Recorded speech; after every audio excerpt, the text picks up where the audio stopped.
Alright, so we're alive, we're alive.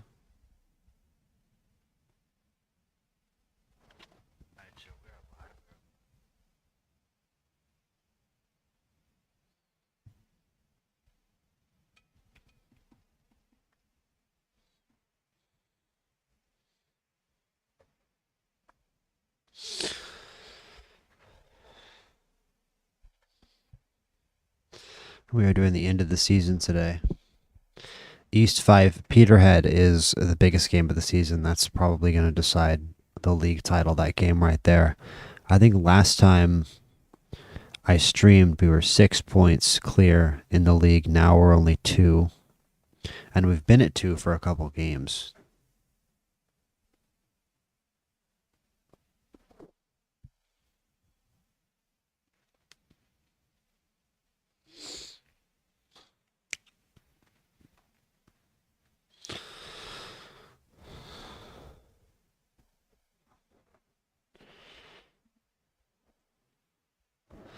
But this 5-3 win over Stranraer was crazy. We came back from an early goal against Edinburgh City. And then a pretty standard 2-1 win against Cowdenbeath. Actually, it was late. Yeah, I remember being frustrated by that game. We were in very late to score. And then Wishart scored a winner off the bench from outside the box. That was a great goal. One of the best goals of the season so far. So we're coming off a high moment there. But it wasn't this super encouraging game on the attacking side of the ball.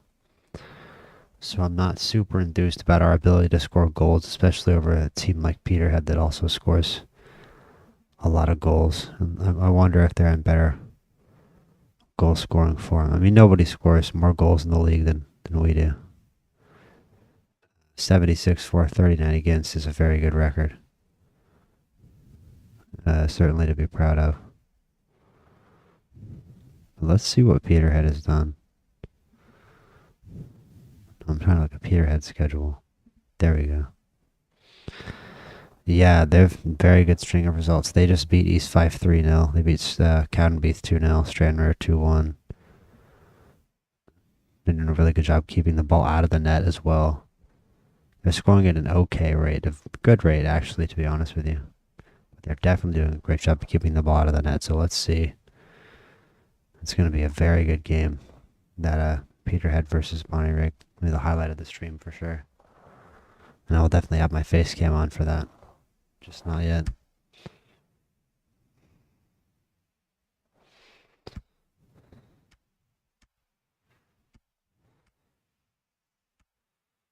And we have clinched a playoff spot by now. Let's see, individual training to start. I'm good on that. I'm good on that as well.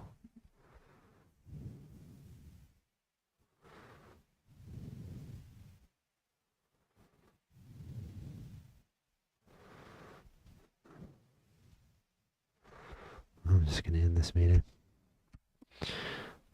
Here we go. Okay, cool. So, one moment. Let me talk about the signing when I get back. Just one second. I can like turn my face cam on when I get back. And I'll talk about this new signing because we made some important signings with center back, with our starting center back leaving.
What's wrong with my face cam?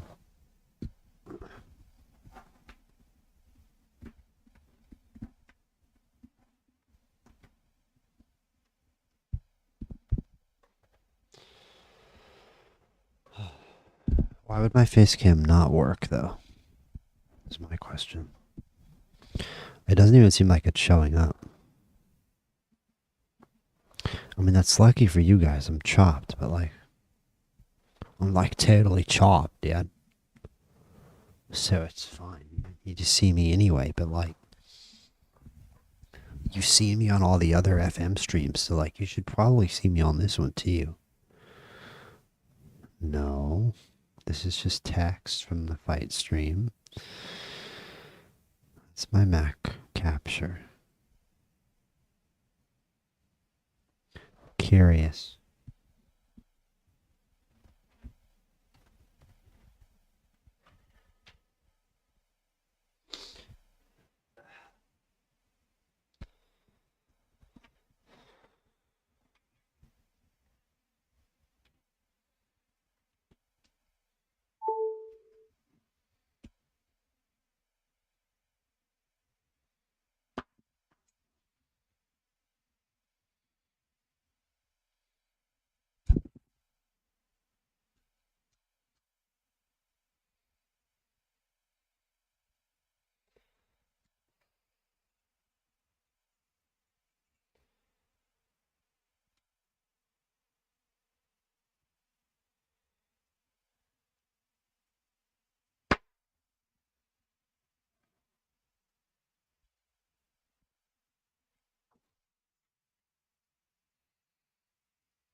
My face cam is a brick.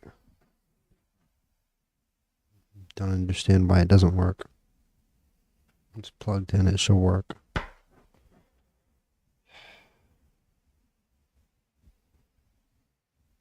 That's as simple as it should be. That's as simple as it's ever been. It's plugged in, it should work. I don't get it.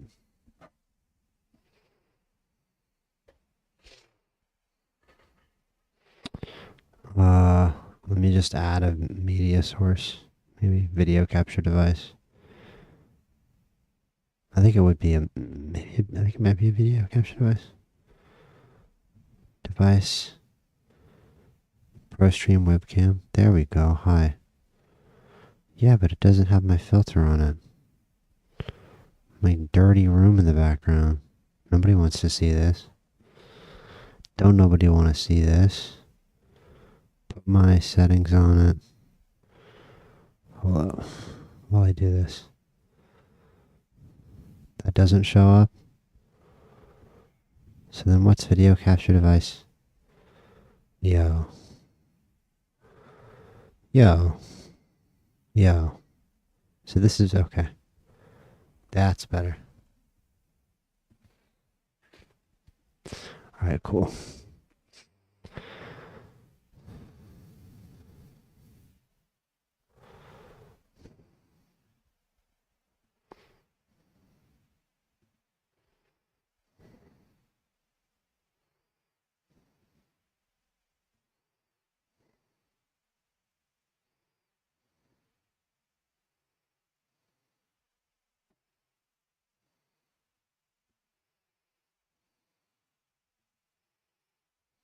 Massive.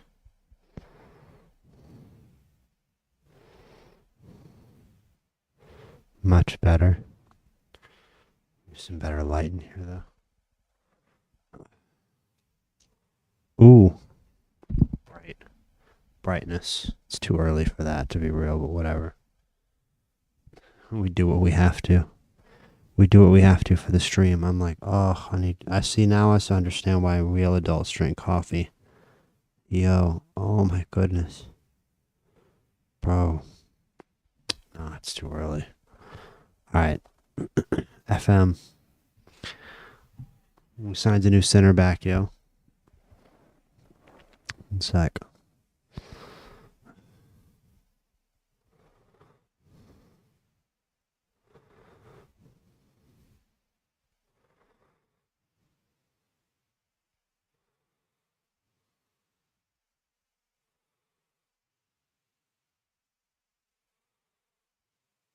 Oh, I see, okay.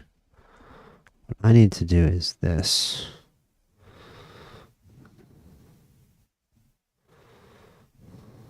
There. Bang.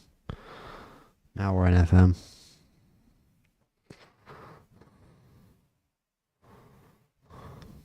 Beautiful. I'm no longer lying to the people. We're playing Football Manager.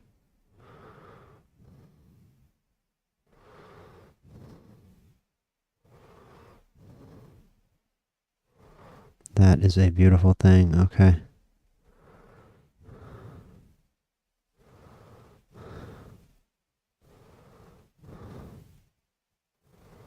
Let me just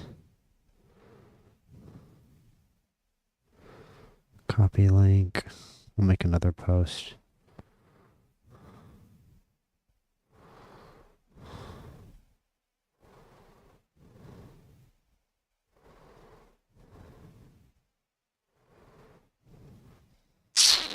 Yeah, of course, no thumbnail. Of course.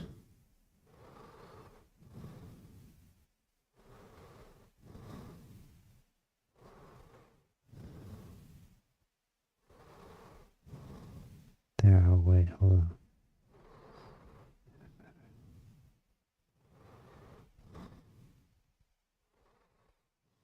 Here, that'll work.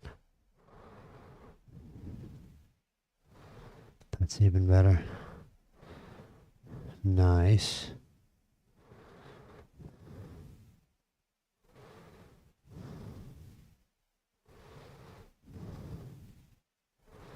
Okay, now we have an actual proper post. A proper post.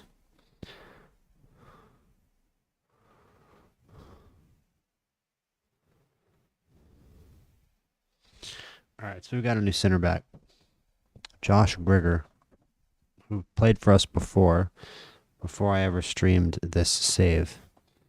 I believe he was actually, I think he might have been our main center back last year. He's a little short. He lacks jumping reach, really, 10 jumping reach. So he lacks a little bit of height in the box that you want to. So he's definitely a stopper. But he's got tackling. He's got work rate. His mentals are good, which is what we really like to see in this league. And he isn't incompetent passing the ball, which is always a requirement. But he played 46 games for us. Again, he's not a great header of the ball, so he didn't score a goal. But we do already have Dane Murray as a center back who can really head the ball. Not really head the ball, but he can score goals. Set pieces, 16 jumping reach at 6'4". So we have that covered. Which 16 jumping reach at 6'4" in Scottish League 2 is just as broken as you'd think it would be. And unfortunately, our arch rivals, Peterhead, want Curry Young, our former starter, but he's 31 now. He's fallen off a little bit. He's played a lot of games. That's probably why. He's got 11 natural fitness. His pace has fallen to a 5 at 31. It just seems like he's a player who's going to probably retire a little younger. Maybe only has a couple of years left in him, to be honest. But a lot of service for Bonnyrigg Row is definitely a key player for them in real life. But we've also brought in Fergus Owens from Hamilton, who is a good header of the ball, although a little short. Very short for a center back, actually. He might have a better future as a fullback, to be very honest, but he needs to learn how to... the agility, the dribbling, the first touch, the crossing. I don't know if those things will ever really be there. He is kind of a hybrid. But he may have good enough passing and vision also to be trained as a ball-winning midfielder as well. There's a lot of things you can do. He's not a useless player by any means, and we're not getting him very expensive. I think it's $10K a year. Josh Grigger for $15K, and Matty Allen also on a free transfer as a player I've had an eye on for a while. He's placed for Frofar, who got relegated to the Lowland League from our league last year. But he's got 4 goals this season playing as a center back, so he's a good player to bring in. 5'11", also under 6 feet as a center back, so I guess we're just signing a bunch of short center backs and hoping for the best. But again, a lot of teams in this league play center backs that are just straight up not good. So if we get promoted to League 1, they're not going to be as good of signings, but I really don't mind playing Josh Grigger over Curry Young at this point if we get promoted to League 1. And I think we're probably going to bring in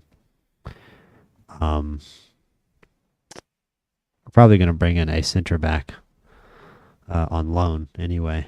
And we're going to bring in, we have 5 loan slots when we get to League 1, and we're definitely going to use all of them on players, probably mostly from Hearts, our affiliate, but also Celtic, Rangers, and all the big Scottish teams if we can. Because our team, thankfully, already has a pretty big reputation for this level. That can probably be owed to...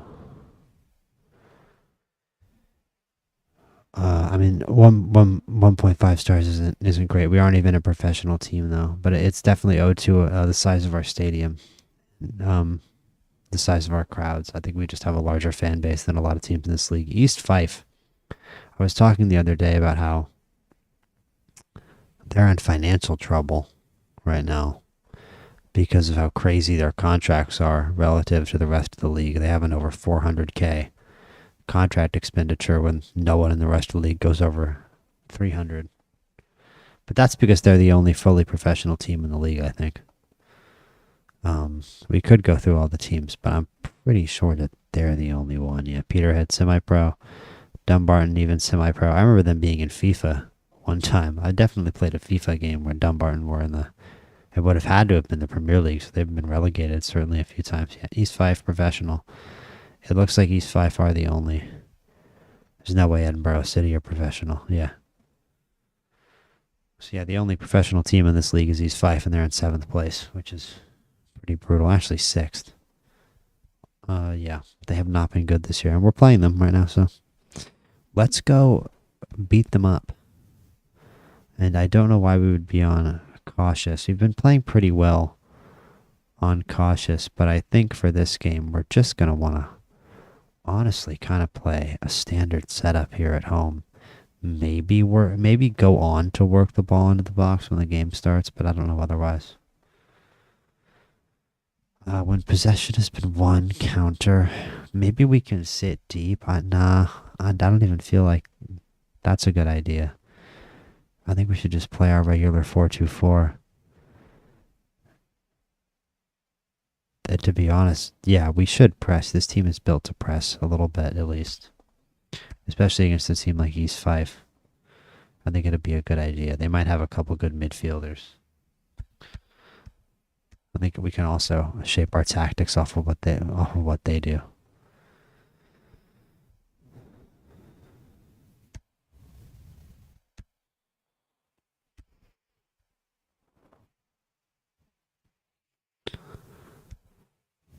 Ooh, okay, we got our youth intake. Hold up, it didn't look like we have anybody good, but you know what? You never know.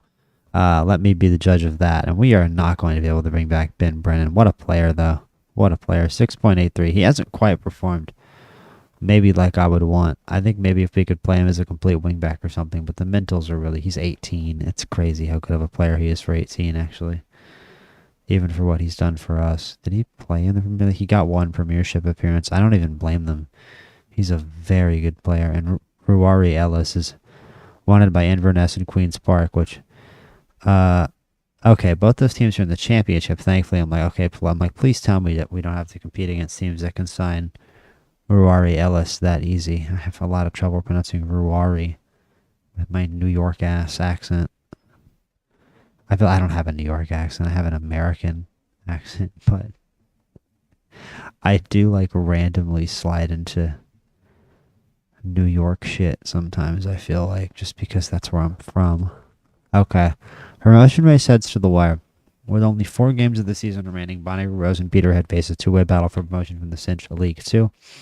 It promises to be a fascinating conclusion to the campaign as the teams involved battle it out right to the very end. All eyes will be on their match at Balmore Stadium on Saturday, April 19th. Yes, sir. Which could be decisive. I hate that we're on the road for that game.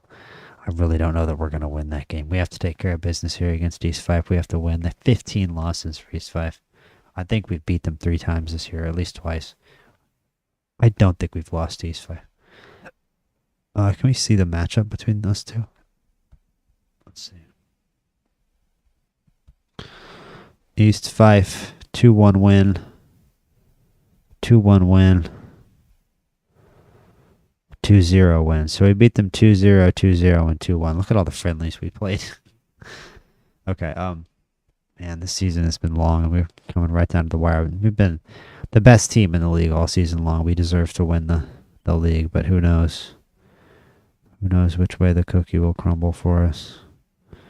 Craig Moore, I think we need off the bench. Dean Watson should play in this game. Play Dean Watson against the youth candidates, Bradley Barrett. And we're going to take a look at those youth candidates right now. Finally, we get our youth intake. Which I wish we had more people in here for the youth intake, but it's an early morning stream.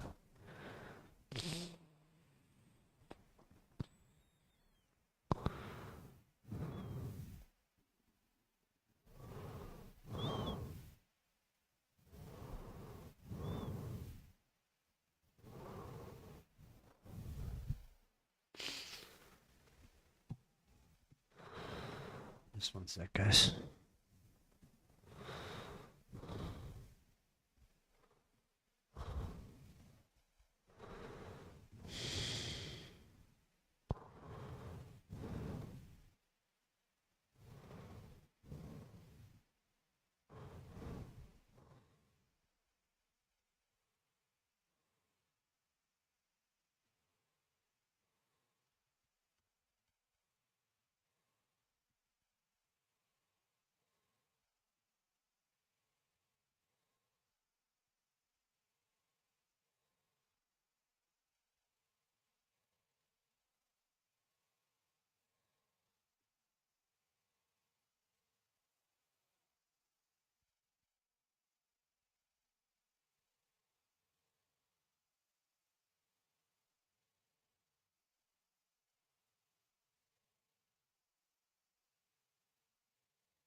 Okay, we're back.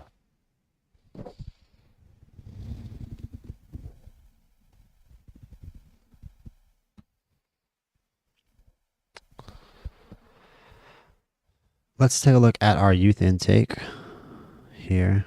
And as always, I'm going to start at the bottom with the worst players. It says below average intake. At first look, this unfortunately appears to be a disappointing group of players. Our youth development is not very good, and we're going to need to be in a better position financially, which would probably involve selling a wonder kid. Honestly, is our best hope. We got about 200K from playing a match against Hearts. So I don't know what kind of cup run we would have to go on to make enough money to actually reliably get the board to upgrade our youth facilities, because it's not easy to make that happen with the amount of money you have to make. We'd have to probably be in the Premier League, to be honest with you, for a season at least, and get the money from playing in all those big stadiums, at least in Scotland. It's not the hardest thing in the world. Scotland isn't the hardest league in the world to take over in this game. It's actually a pretty good foundation, because you can realistically just beat Celtic and Rangers and become the #1 team. It's not an impossible target. It's hard, but it's not an impossible target to hit. I've never done it before, but I can imagine that it's not like as impossible as I've won the Champions League from Ireland in Football Manager before. That's my greatest accomplishment in Football Manager. That was Football Manager probably 19 or 18 that I did that in. Yeah. So I think that probably winning Scotland would be a smaller achievement than that. Winning the Champions League out of Scotland would be a smaller achievement than that, I'd imagine. But I don't know, maybe not, because Ireland is arguably an easier league to win, like outright. It's very easy to just, like, once my team won the first Irish league we won, we never stopped winning the Irish league.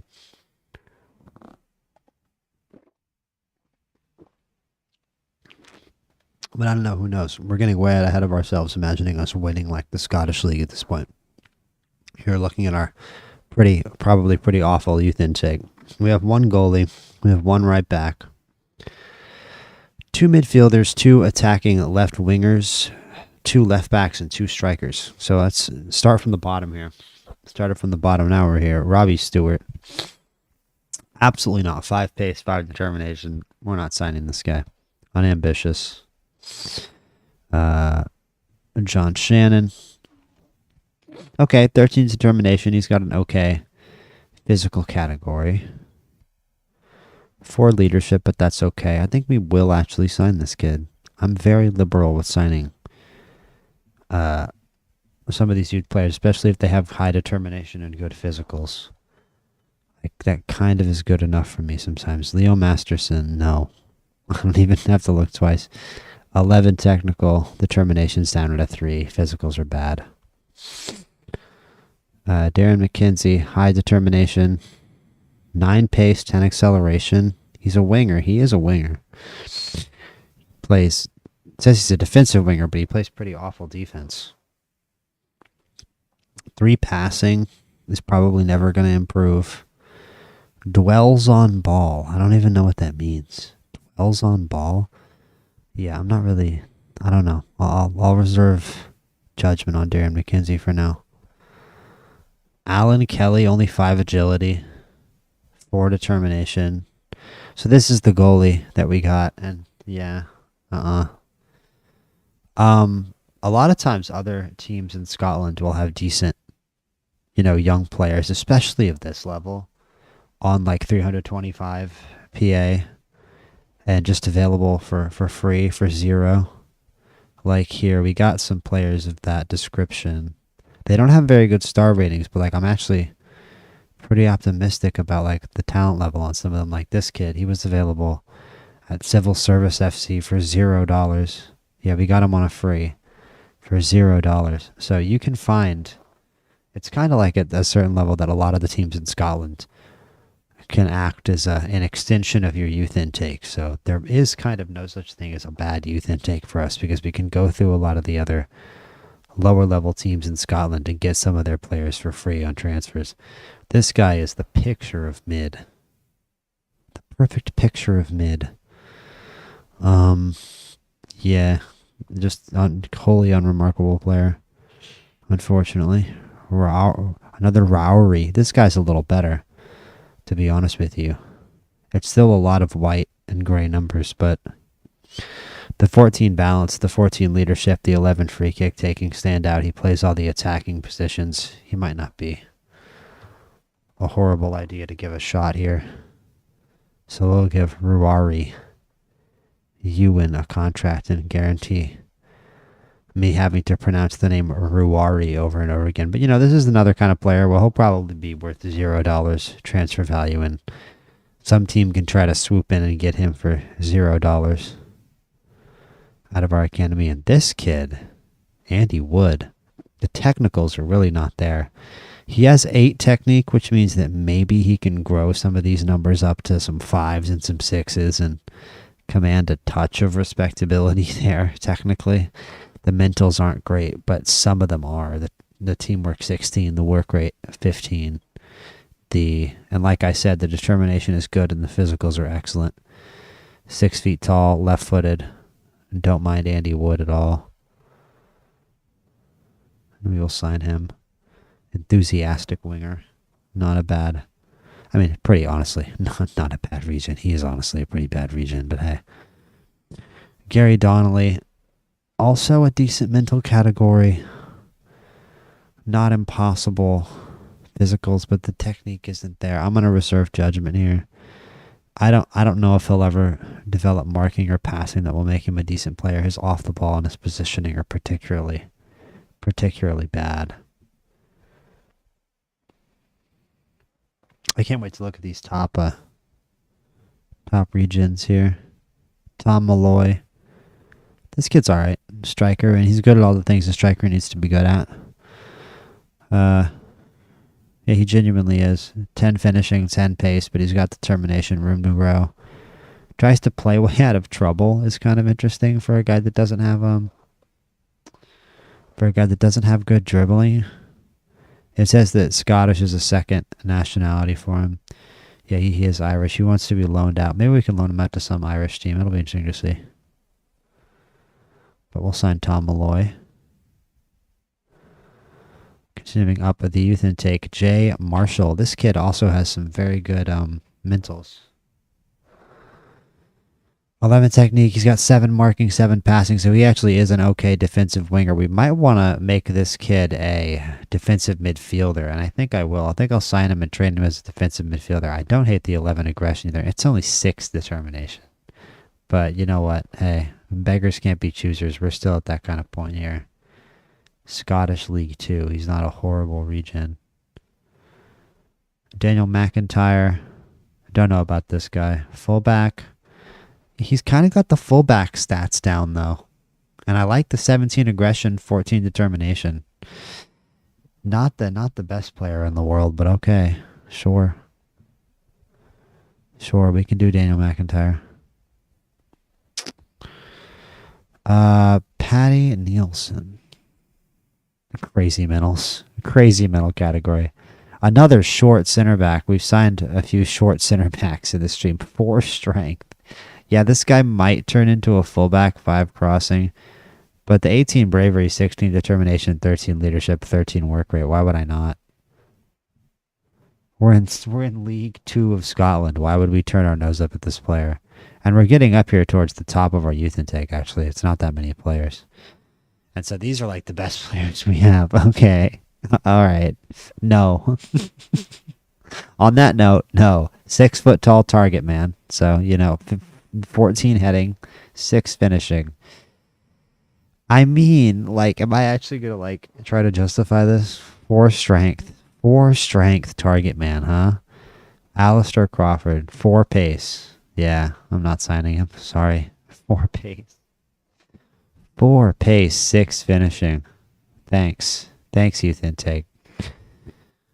Simbarache Ndlovu. We already saw a player named Ndlovu, so we can headcanon decide that this guy's related to, I think it was Givemore and Ndlovu was the other guy. Is this guy any good? He's actually a right for a fullback. I hate the four marking for positioning.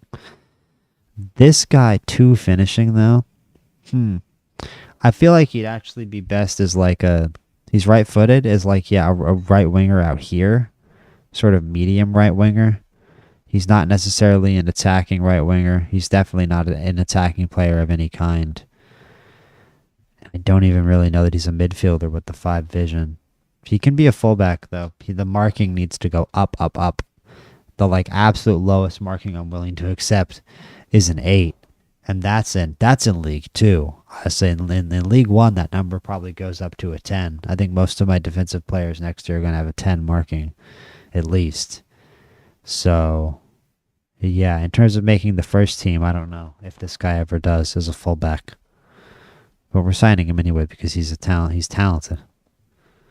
So, And Ryan Marshall, the top player on Youth and Take, he's already 1.5 stars. So I wonder if this guy can break into the first team. The best player in our Youth and Take last year was. Let me see. He's not going to be anywhere up here. Well, it was Dylan Sebald here. 10 passing, 9 vision, 11 flair, 12 leadership. He's just been playing on the U team. 3 goals and 13 appearances, and we should schedule more games for our youth team. That is my responsibility here still. The problem with Dylan Sebald is he had 2 determination. So I kind of worry about this top player here. We've done pretty good, though, so far with having players with decent determination. You just got a sneak peek. I haven't seen it. All right, he's got good determination and good physicals. Nah, I like this player. I don't know about first team games, though. But he's better than Sebald, certainly. 16 determination, 18 aggression, which is what we'd like to see. 13 bravery. This guy, 5'8", yeah, he looks like a center back. I kind of love it, though. He's like a short guy who should be a center back. He's like another short center back. He's a short guy who should be a center back, so he's going to play midfield. Perfect. I kind of want to put this guy like... He's only got 9 work rate. I think he could come off the bench and like... against a bad team and get some minutes from Scully or Cudahy in the midfield. To be honest with you, he's not bad. I really like that. I think that's a very good best player for a youth intake. I kind of want to give him a 2-year contract. Let's see if he takes a 2-year contract. Nice. And like I said, we're going to have to go through some of the younger players from around Scotland that went into other teams' youth intakes, because that's one of the best ways to find literally free players. But we're going to do this East 5 match first, and like I said, we're going to go positive.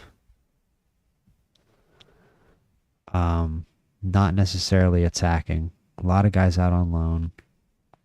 A lot of guys on the bench. Mackenzie Lemon has been very good this year. Who would we have for the left? Darren Hines. And like I said, Peterhead is our main rival for the title. I don't like that they're looking at Curry Young, but Curry Young's time here has run his course. He's at 5 pace. And I'd rather have a center back that can actually keep up with other teams' attackers.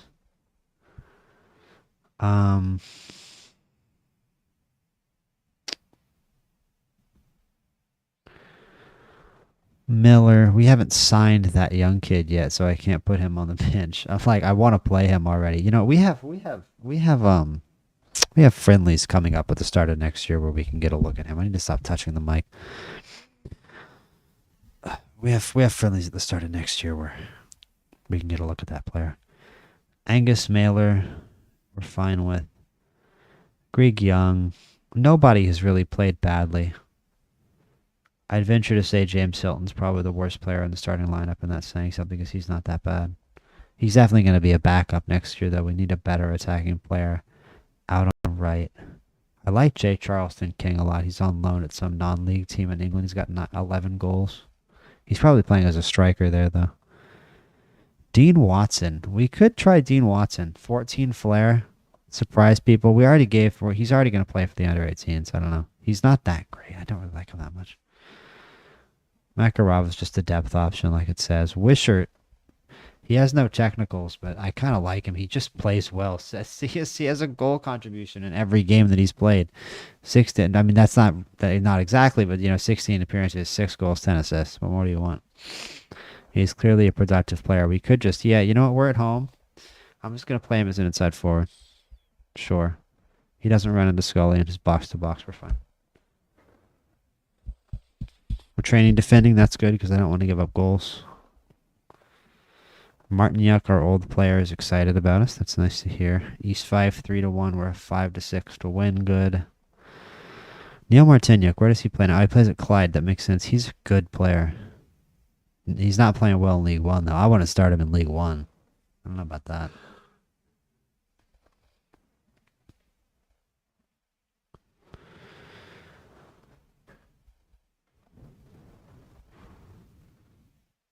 Because I'm a better head coach than Barry Smith. That's why. Loser. A psychological advantage. I'm not sure how much it matters. East 5 are in 6th place. Could East 5 leave New Dundas Park with all the points? Absolutely not. We'll buzz around New Dundas Park because we're good. We have the best attacking record in the league because our players are good. Genius question. It's a really great question. Why do you have one of the best attacking players in the league? Because our striker has 14 finishing and 11 pace and 15 penalty taking. That also really helps. The 15 penalty taking, the fact that he has 23 goals and 2 assists, like he's Carmelo Anthony. No passing at all from our target man. The only target man in the world who doesn't pass. He actually is a target man. The 18 goals from Aiden Gilmartin. I'm not big on Aiden Gilmartin, to be honest with you. Aiden Gilmartin's been good, but I don't know if he's been good enough. He had 2 goals for 12 in Strander. He's like an advanced forward, but I don't know. I know I'm being picky because he's excellent for this level. But we're not going to be able to get him back next year, and we're going to have to find another striker, and that's going to be the main thing this offseason is finding a main striker. The crazy thing is Henderson is so good that he can do that. Henderson can definitely be an advanced forward if we want to. Even with 11 pace in this league, he could be an advanced forward. Ryan McInnes isn't incapable of it, but the 6 dribbling isn't great. He's better as a poacher or a pressing forward.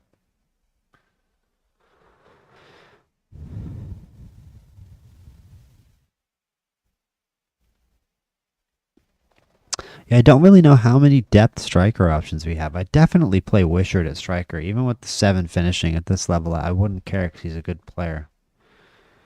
Patterson could also play striker. I don't know why he isn't developing well. We need to just take him off winger on attack, maybe. Can we just redo his position? How do you just redo his positional training and not have him do anything? Can I just take him off winger on attack and just have it be neutral? No. Okay, great. I just feel like it's hurting his training. Having him being on this specific thing because I don't like the downward arrows, but I should probably focus less on it. He's a very good player. He may be playing too much. It might be a case of him playing too much, but he's going to play this game too. I don't care. He's going to play against Peterhead also.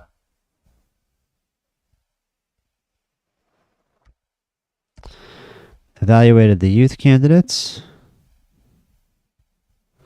He says we signed the following players. We're signing all of them except Alistair Crawford, who I don't like because he isn't good. I mean, I guess we can. I guess we can sign him. I don't know how many strikers we have on the youth team. He's not a good striker, but you know what? He's so cheap at that. Fine, sure. And wow, the youth candidates drew. Andy Wood scored a goal. Hell yeah. We actually played some of our starters. And while I'm at it, go to the under-18s. And we should schedule some games for our under-18s. Because I think that's on us. Yeah, they haven't played a game since February. That's probably hurting their development. So we should give them 4 matches here. We should give them a match a week pretty much to end the season. And they'll just play some other teams under 18s.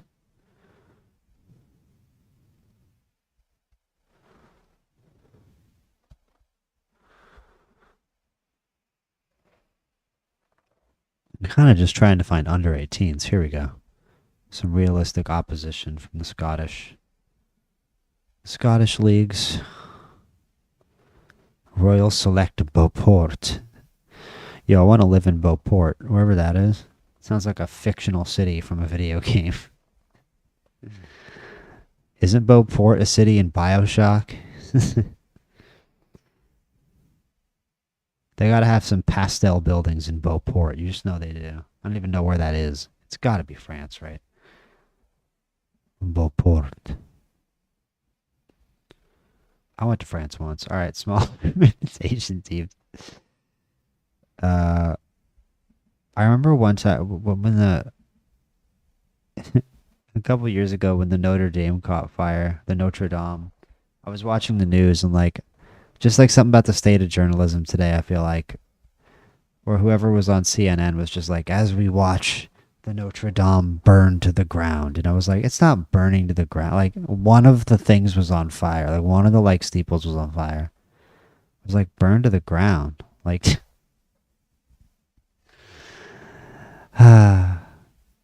Keep watching.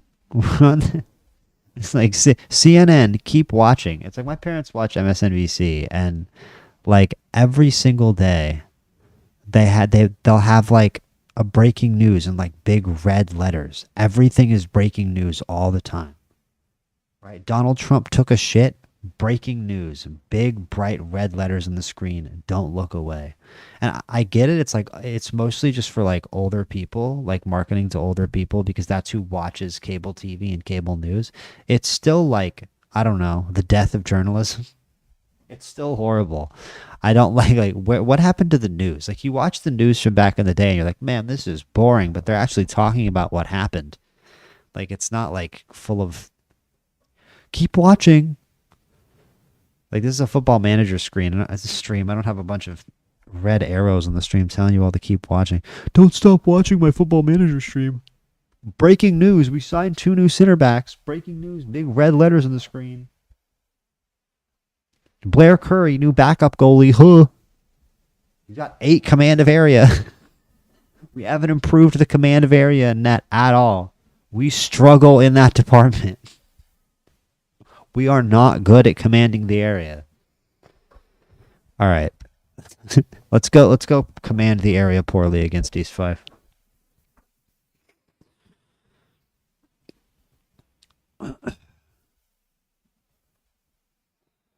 We get some youth contracts in Lavu. I don't know. He's not that good. He was like our second highest. It's cool that he's Zimbabwean. One second. Let me look at his information. Where's he actually? Does it say a city of birth anywhere? Here. Chiredzi, Zimbabwe.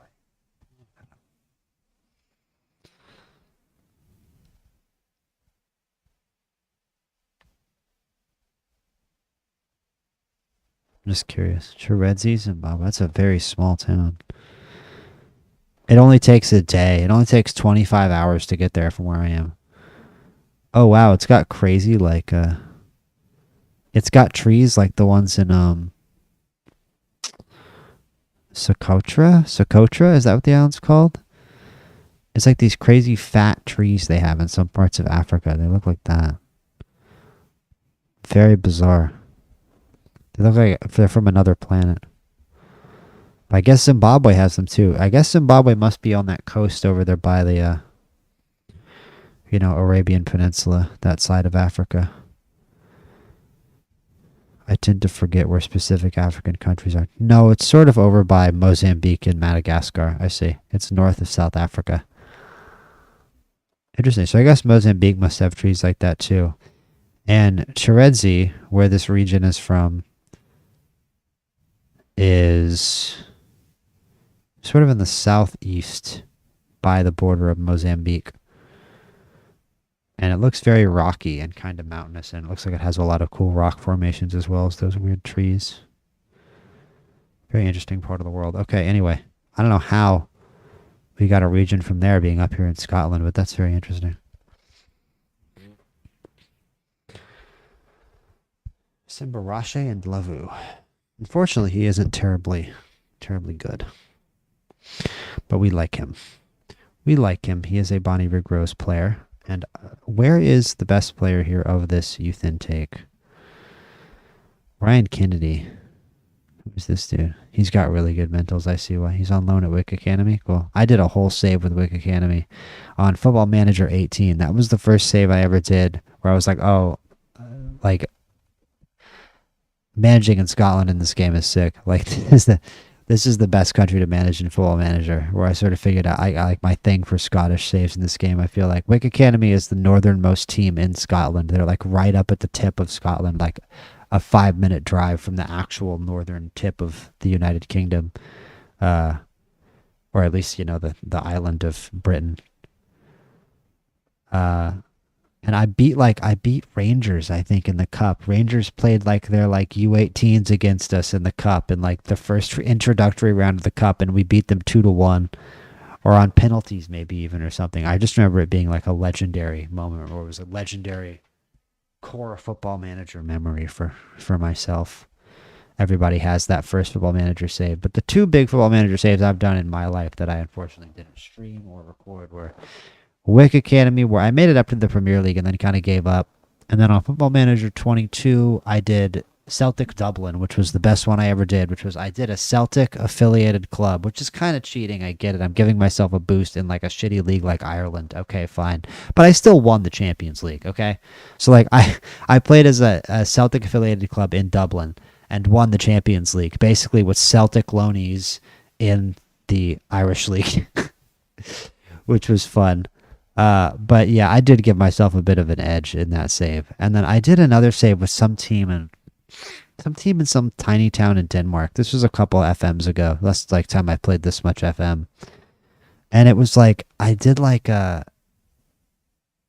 can't think of any other word other than shithouse, which is the usual soccer term for the kind of play. But like I intentionally basically played keep away from the other team, where like I'd play the lowest possible intensity and just like keep the ball away from the other team, like intentionally waste time. And then once I'd get out of possession and like once they'd take the ball from me, I would just, once we stopped playing keep away, I would just press. We would press as hard as we possibly could in every single aspect. So like we'd be as slow as we could with the ball and aggressive as we could without the ball. And that was sort of our style. Like be as hard as you possibly could to play against. Bore the other team to sleep with the ball, and then once you accidentally give the ball away, if that happens, just swarm the other team as hard as you can immediately. And we made it up from like the 4th tier of Denmark to the Danish Premier League, but I got promoted playing that style so fast and with such a bad team that the team basically just broke. And like I think our whole payroll budget for the whole team in the Premier League of Denmark was like 600K. And like the players on Copenhagen get paid like $1 million or like $1.1 million, just like one of their best players makes like twice that as much as I have to pay my whole team. So it was just impossible. We like couldn't even field the team that was like appropriate for the Danish Premier League, and like I got sacked basically. I think I got sacked like 10 games into the season. We were like 2-8 or something like that. We couldn't score goals.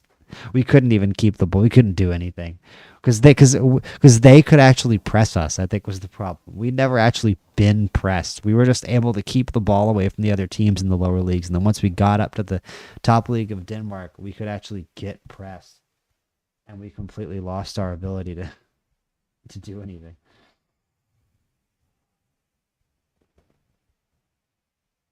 Okay. I'm going to stop reminiscing about all my other FM saves, and we're going to get into this East 5 match. Okay, so they've got a weird little midfield triangle here. I hope we don't get too overrun. It might be smart to keep Patterson back on support here. We are just playing positive. So you know what? I'm just... Haram ball. I'm just favoring controlling this game. I think we're going to start a little looser, a little more aggressive. Just let them play for a bit. And then if we can't establish possession, I'll try to actually start taking control of the game. We're doing well on a good run. There's a lot of things we can say. I mean, the next game is even more important in the title race. But we can always lose our lead in the table. I think that's probably the most important thing to say. There, they like that. Okay, good. We need good defending. Make a difference. Make a difference. We are 2 points ahead in the league, coming off 3 wins in a row. But we have had trouble keeping clean sheets all year. And I hope we can control the midfield against East Fife, who are the only professional team in this league. So they should have some talented players. They just have a massive and wildly overpaid squad. I think they're paying one of their prospects $29K, which is he's like the highest paid player in the league, and he's like a future prospect. I don't know where they got that contract from. But they're for sure going to try to block against us. Ellis immediately takes a yellow. Love it. That's what you get. I thought he was supposed to be a ball-playing defender. He was mad that we weren't using him in the right role. We get a shot. Okay, that's good.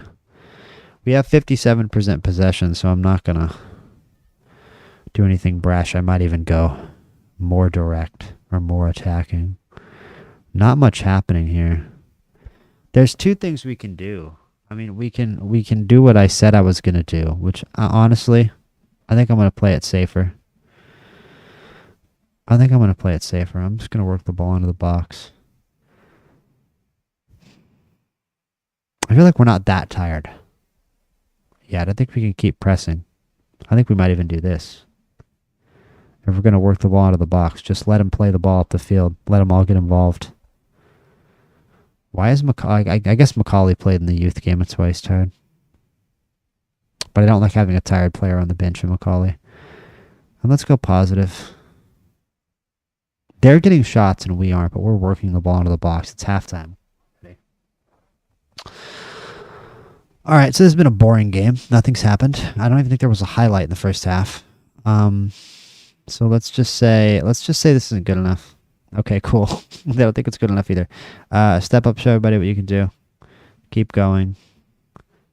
And you weren't that bad, but you can still improve. Again, I'm not like crazy about Gil Martin, to be honest with you, as a striker. He's got 18 goals, but I feel like a lot of that is him cleaning up other people's work. Brennan, Scully, and Cudahy. Let's just keep going. We're the better team. We're on positive. We're just going to go back and forth between balanced and positive and hope something good happens. They've got to throw. Doherty out wide. Walls into the box. Back post header. Hambrook scores. And you know what better excuse to go attacking than losing our lead of the league, probably. We've kind of needed to go direct all game, to be honest with you, and we've been too conservative. Let's counter when possession's won. Let's distribute. I don't want to distribute quickly, to be honest. And a little later we'll counter press when possession is lost, but I don't want to tire the team out too much. And let's have Henderson attack. Is Wishart struggling? No, he's actually been okay. It's Patterson who's having a bad game. Let's put him on attack then. We'll have Brennan on support. We just came back from down 1-0.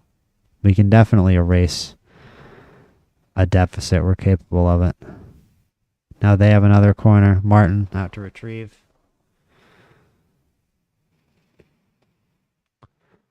Martin hits it deep. Patterson there to retrieve. Ellis out wide to Wishart. Headed in Henderson. Wishart out wide again. Wishart to Brennan. Long strike from Scully saved. And it's a corner. Scully ambitious attempt there. Patterson on the corner. It goes out wide. I guess that was the highlight.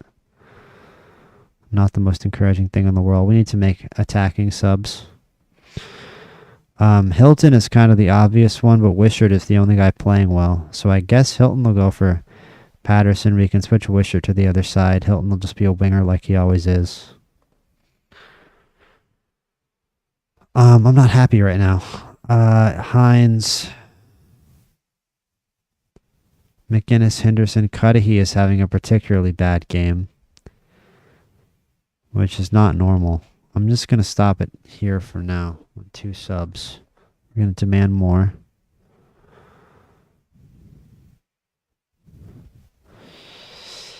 I mean, we're just not doing anything. We need to make a striker substitution.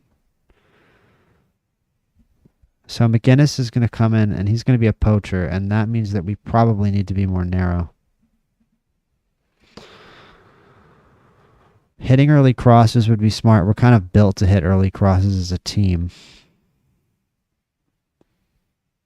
And I would bring in Mailer, but Mailer doesn't help us do that. But the two subs that we're going to make, I don't know. Should we make a midfield substitute? No. I think we need to do Bachelor. We need to do Mailer. Mailer for Brennan. I don't really think we have a choice. That needs to happen eventually. So let's just do Bachelor for Henderson now. Have both our strikers substituted. We need goals. We need a goal. I don't like that hit early cross is the only thing I'm thinking. Let's just raise the tempo even more. I'm really not sure what to do.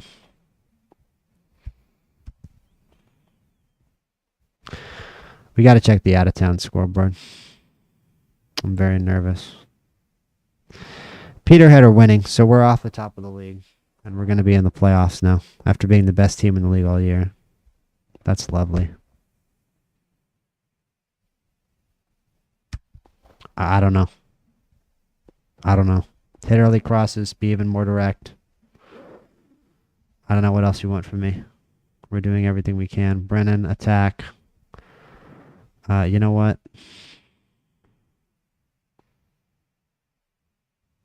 Cudahy needs to be on support because Wishart has no support on that side. Hines, somebody needs to be on attack out there on the left. So you know what? I was going to sub off. Hines is fresh though. Yeah, fine. We'll be out here. And then we'll just have Hines as like a wing back on attack. Because we just need somebody to get up there on that left side of the field. And we're going to go to very attacking. Like we have any other choice. But I think a point can keep us in a tie at the top of the league if we get a goal here. But we haven't looked like scoring all game. We haven't even felt like... I don't even think we've had anything close. And like other games, we've been hitting posts. It says we have 3 shots on target. I'll believe it when I see it. It's crazy, man. All right, I'm yelling at him.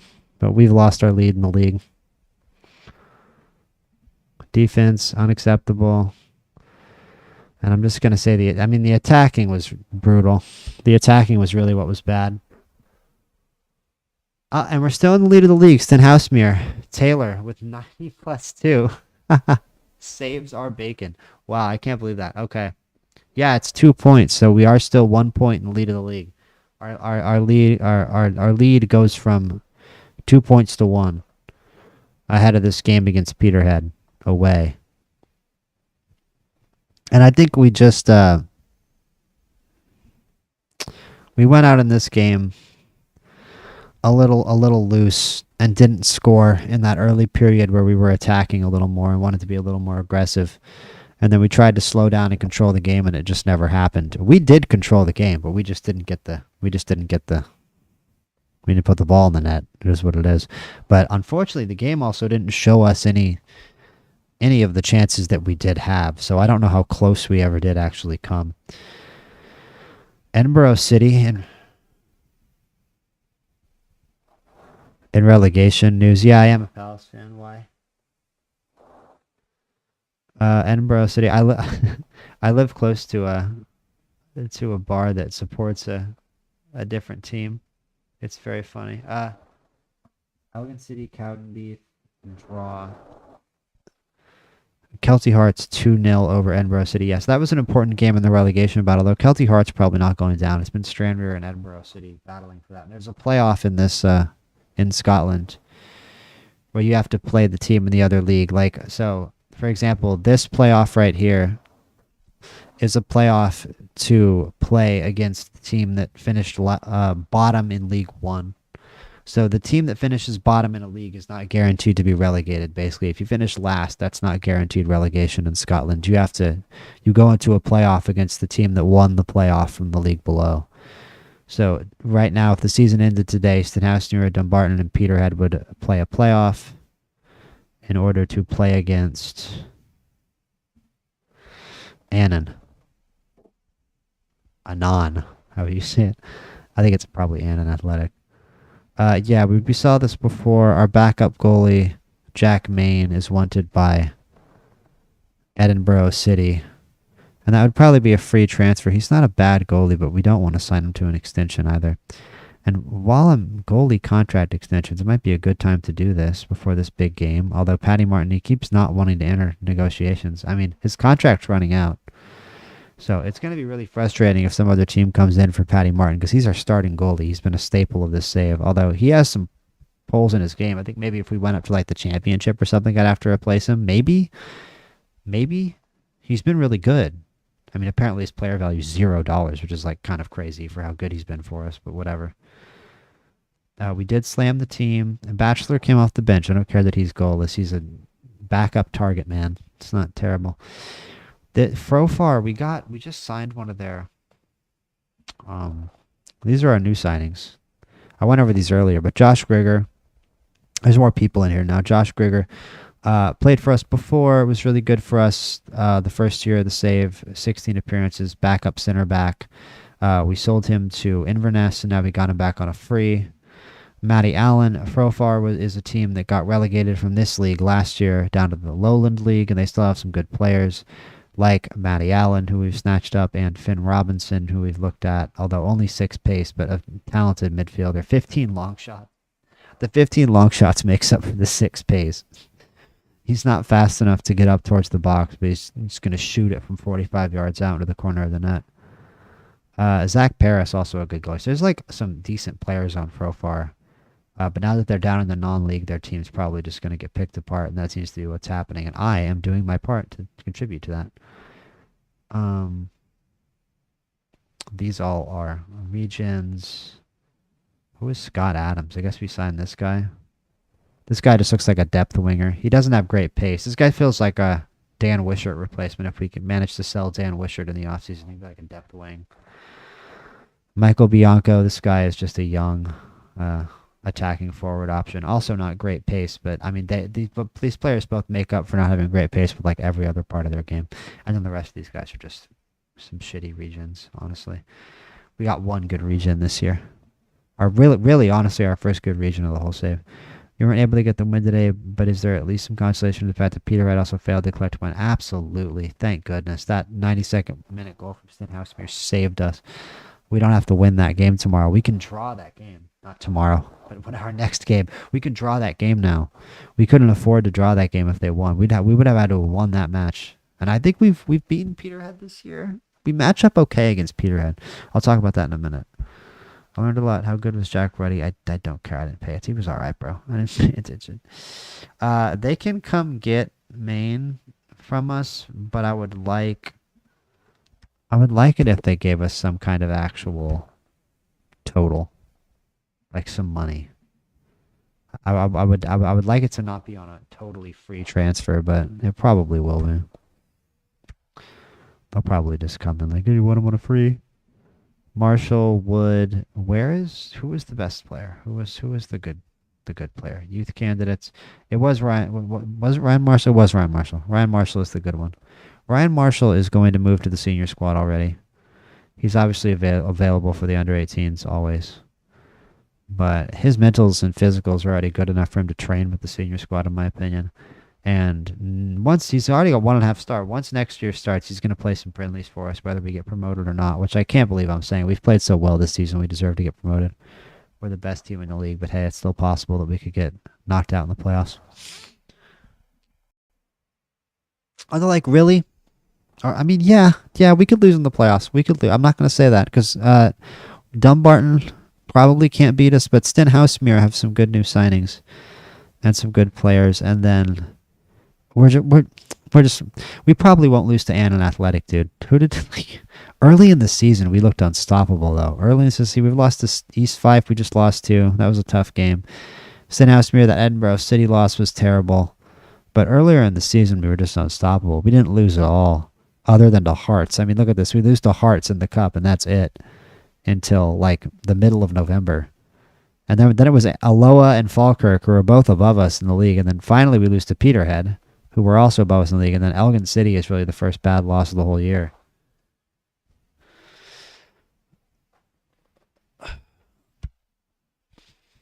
But this is going to be a tough game against Peterhead. And we're definitely the title on the line. And we're going to be cautious, absolutely. And we're going to work the ball out of the box. And we're going to play our usual kind of game here. And I don't really... Patterson is a very good support winger. That is kind of his job if he's not a deep-lying playmaker in midfield, which he doesn't have the defense to do. He's an advanced playmaker, really. I don't understand why all the downward-facing arrows are here, but whatever. Stamina 14, work rate 13. It's all still good. Teamwork 17. How much could that number possibly go down? 7 goals, 16 assists.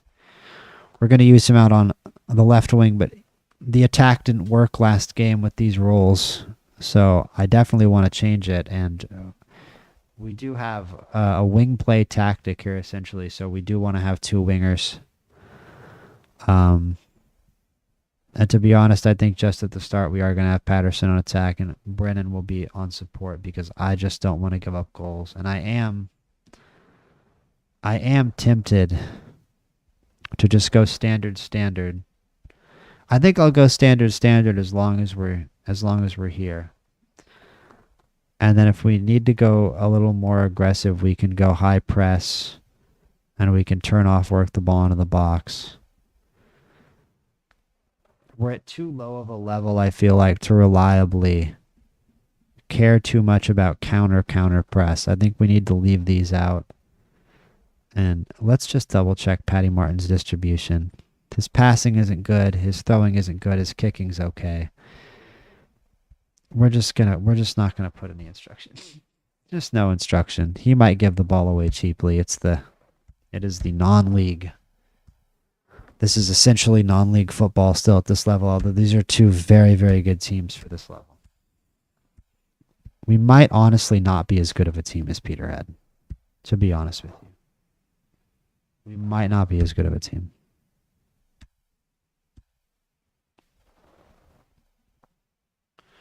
Terrell Whitaker, I like the determination, pace, dribbling, technique. He's got something, but he's a non-league player. Hempstead Town. Hold team meeting. They want us to hold a team meeting before this game. Obviously, Hamish Ritchie. We'll look at their team, but Hamish Ritchie is a very good player. The thing is, Peterhead go direct. This is what I wanted to say. Peterhead are a very, very direct team, so we can counter them by essentially just trying to control the game the way we do and being defensively careful. With that in mind, what happened to these 2 guys? Excuse me? Did 2 of our lone players get recalled or something? Because we lost the whole right side of our defense for some reason. Oh, yeah, we did. Their loan's finished. That sucks. It's a bad time for that to happen. We might have just gotten screwed, boys. He is loan listed, but the loan's not going to go through right now. We're not in the transfer window, and they don't want to loan him back. I didn't think they would want to. It sucks that we lost these guys. We can cover. We have Kerr Young and we have Angus Mailer, who's the co-captain of the team. But you see here, Kerr Young and Murray don't have a connection, and we have literally, no backup for this position. We're getting new center backs in, but we have no center backup at all. Brian Marshall is a kid. Keith Bray, yeah, we don't have a center back. Can Chris Kane could play center back, but he's like a bad player. He's like a desperate depth option, and he's leaving on a free. Let me take a look at the squad planner here. I don't know if we have enough money. No, we don't. See, that's the thing about losing loans too, is that it's not like a financial relief or anything. We have very bad depth here at centerman. We definitely still have Dane Murray. Mackenzie Lemon can play center back. He's not a bad player at all. 5'11", too, left-footed. Okay, thank goodness. Mackenzie Lemon might be here to save our ass, to be honest with you. We've taken Mackenzie Lemon for granted before. We might need him here, and he is not going to play for the youth team anymore. No, sir. I should maybe take a look if there's like a center back we can sign in desperation here. I honestly, Chris Kane, it's such a desperation option. I don't even want to put him on the bench. He's just not, like, he's bad. He's got like 8 marking, 8 tackling. Dean Brett. Yeah, Dean Brett is a defensive player. That really sucks that we lost those guys on loan. I guess their loans just ended on April 18th for some reason. I don't understand. I don't get that. I don't get that. FM sometimes, man. Okay, Craig Moore, I guess we'll put on the bench. Craig Moore, good pressing forward. We have Mackenzie Lemon as a backup center back. We're going to have to deal with Young and Murray together. They've played together plenty. I don't know if we can really rely on a clean sheet, though, anymore. So I'm very nervous coming into this game. And we are definitely not in the best state we've been in this season with 2 of our best defensive players out, whole right side of our line messed up. So definitely we'll do this. We'll move Cudahy over to defend and Scullion over here. It says that Cudahy is a better box-to-box. I don't know. 5 dribbling? How is he that good of a box-to-box with 5 dribbling? He's definitely a better ball winner, and he's not great at that either. He's just a hard-working midfielder. That's really all either of these guys are. It says Scullion's media description. Oh, no, he's a midfielder. I think it says Cudahy is a fullback. Yeah, Cudahy can play right back just straight up. But defense is not the feature of his game. Neither is crossing. He's definitely a bit more competent as just a grinding midfielder, which is what we kind of use him as a ball winner. And Angus Mailer is also better used as a center back, in my opinion. And 8'10", not great. He's also more of a midfielder. The 9 crossing, though, really. And we're giving him cover here with Cudahy. Argue we could even make Hilton a support and have Henderson on attack. I think that might be smarter, actually, for the kind of game plan we're going for here.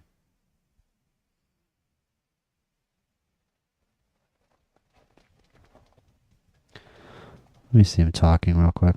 Just mic check.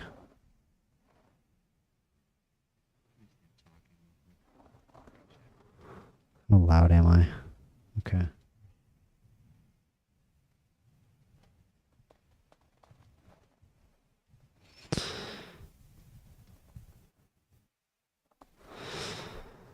All right.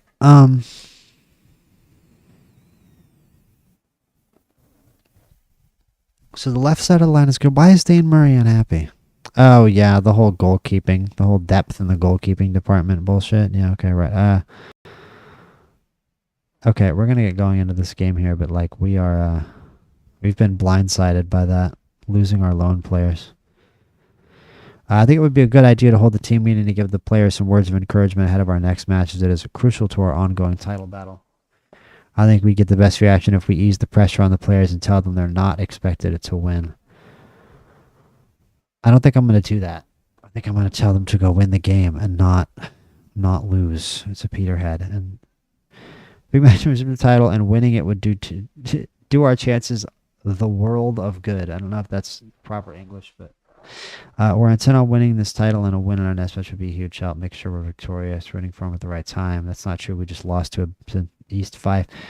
We're a better team than Peterhead. I don't know if that's actually true. Peterhead are a really good team. We're going to have to be at our best to get the result we need against the team in the race for the title. I think that's what I should say. I think I should challenge them.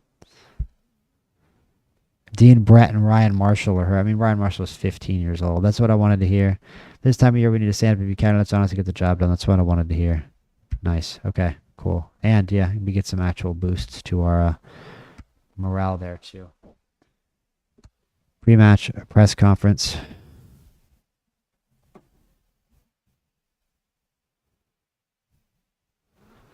I don't know how my players will respond to the disappointment against East 5. This team's been very inconsistent. Aiden Gilmartin will be very decisive. He needs to actually score goals. And out with the challenges of playing against a team like Peterhead are known for their direct approach. We've already talked about this. I don't care. Okay, that's all they have to talk about. I'm just talking about how they play really direct again.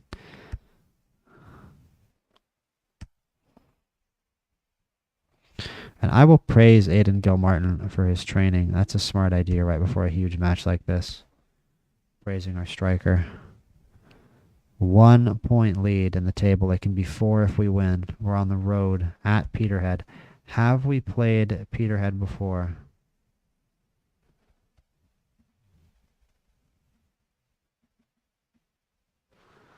I mean, we definitely have. We played Peterhead before. We drew 1-1. And that was at home. So the home game we drew 1-1 and we lost 1-0 away. Okay. All right. What was that Ross County Celtic game? The semifinal of the Scottish Cup. Okay.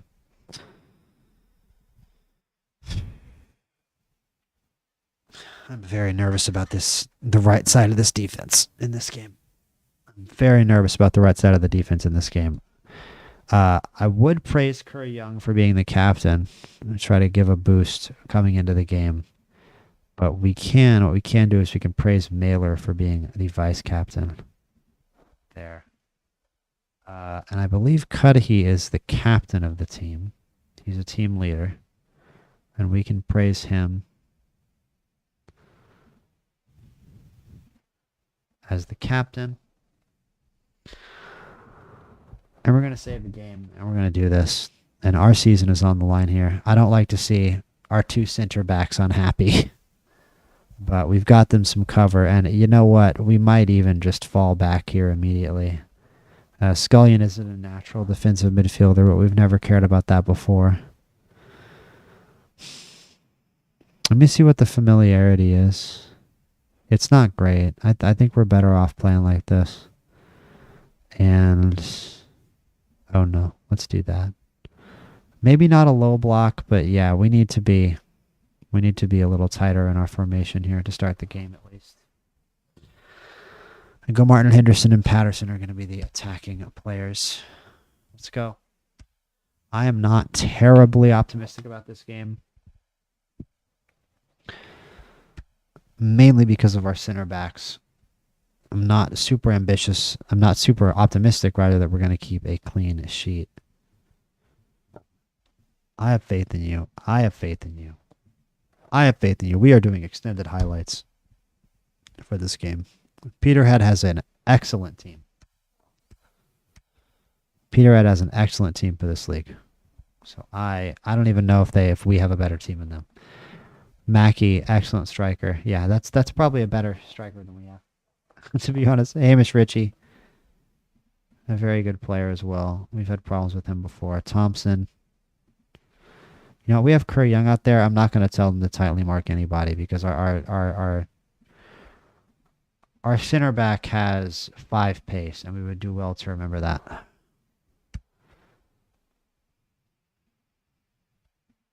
But hopefully he's not too out there on an island early in the game. That's all I can really say.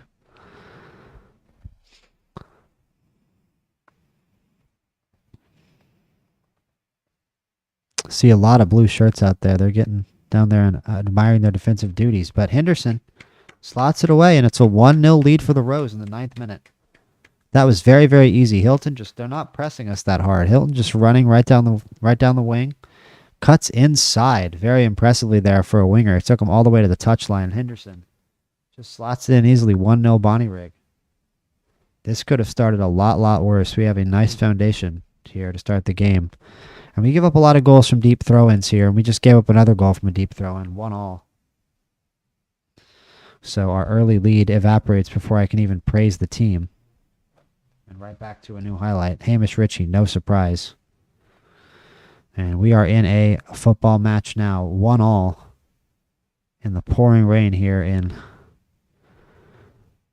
Peterhead, Scotland. And that looks like another goal. Could be offside. Nope, flag's not up. And we don't look like we're playing counter-attacking football here at all. We're playing very direct football. That's a brilliant pass by Hilton up to Henderson. And then he finds the other target man. And I see there, it's number 16 there, the fullback, keeping him onside. And our strikers connect, and we have another lead. 3 shots in the game, 3 goals. And somehow we have two goals on 1 shot. Explain that to me. I think I've seen us take 2 shots. There we go. With a 1 XG.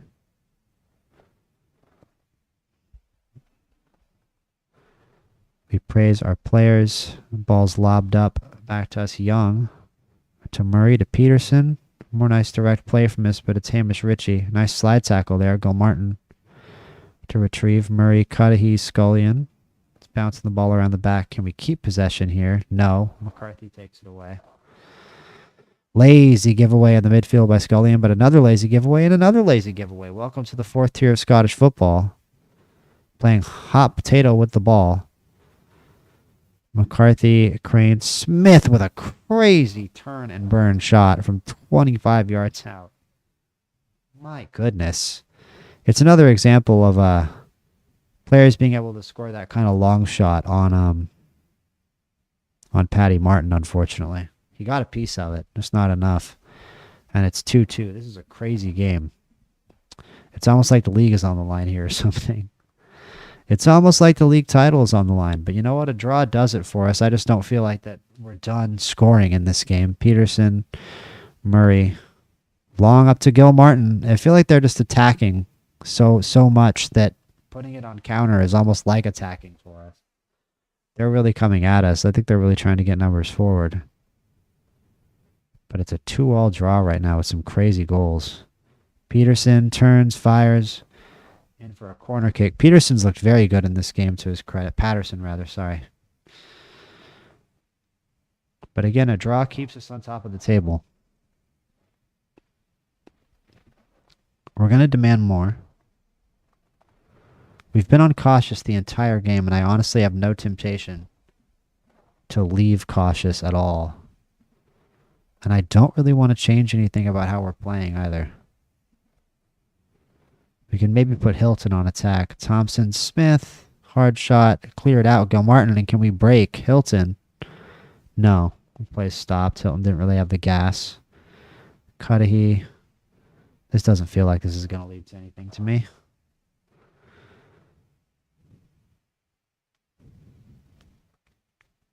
We have 2 defenders named Young. I just noticed that. Gilmartin, Scullion over the bar. 2-2. We can go on balanced before the half. Let's demand more, go on balanced. See what happens. If we give up another set piece goal, man. Young, Smith. I'm nervous about this one. Wilson crossed into the box. Nice save by Martin, and it's offside anyway. Okay. We'll put it back on cautious here to start the second half. We've had a good half, though. We're winning on XG. We're attacking well, which is definitely a good sign. We're working hard. Keep working hard till full time. Happy with your effort in the final third. Got another half of football to play. I was very nervous that we were going to get shut out here and that it wasn't going to be competitive and that Peterhead were going to make us look bad. But we've had a pretty stern effort here so far. 1.69 goals. Doing a good job. 10 fouls as well. Making them work for it. Mailer is on a yellow. Ritchie off a corner kick. Mailer, get that out. Almost recovered there by Gilmartin, but not quite. Thumped up the pitch to Smith. Ritchie, Patterson recovers. Can we do something with this counterattack here? Patterson, not quite. Cleared out. Ooh, nice bounce to Hilton. Hilton, long shot. That was okay. Okay, why'd I have to watch that whole thing? Mailer. Ease off your tackles, please. 2-2. Whew, we did not cover that set piece well, but okay. We don't have anybody quite tired enough to take off the pitch here. I don't like how tired Curry Young is already. Thumped into Mackey. Oh, no. Whew. Whew. That ball sat right up for Smith, and he fires it over the bar. We're going to make a sub after that. The problem is the sub I would make would be Mackenzie Lemon into the defensive line. I don't know for who. So I think the change we're going to make here. Yeah, okay. Murray is a little better defensively. We'll put Murray in for Scullion because Scullion's tired. And we'll move Murray and Cudahy back. And we'll go a little more direct. We'll stop working the ball into the box. Because I think we've played very well when we've played direct today.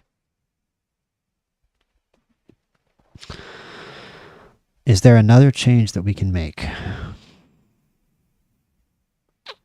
I don't want to make a change in the wings. Patterson's on a 6.3. But I feel like he hasn't been that bad. And Wishart's the only change we can make.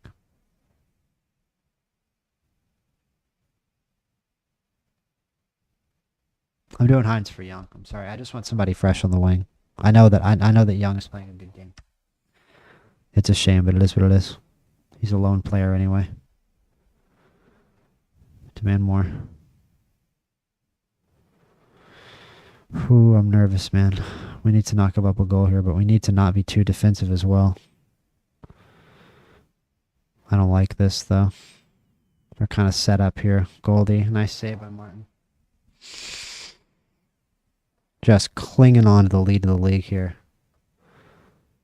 There's the determined opposition against Peterhead here. Crane, throw-in to Smith. It's always the throw-ins. Smith, Cudahy, Mailer. Can we get the ball out of the back and actually counterattack here? It's pumped way up to Henderson. They're way deep here. Gilmartin, is he onside? Yes, he is. 3-2 Bonnyrigg. Let's go. That is some counterattacking football right there. That was beautiful.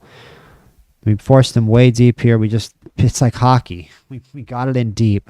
Way back here to Crane, who has to clear it out. And then Murray, who we just subbed on.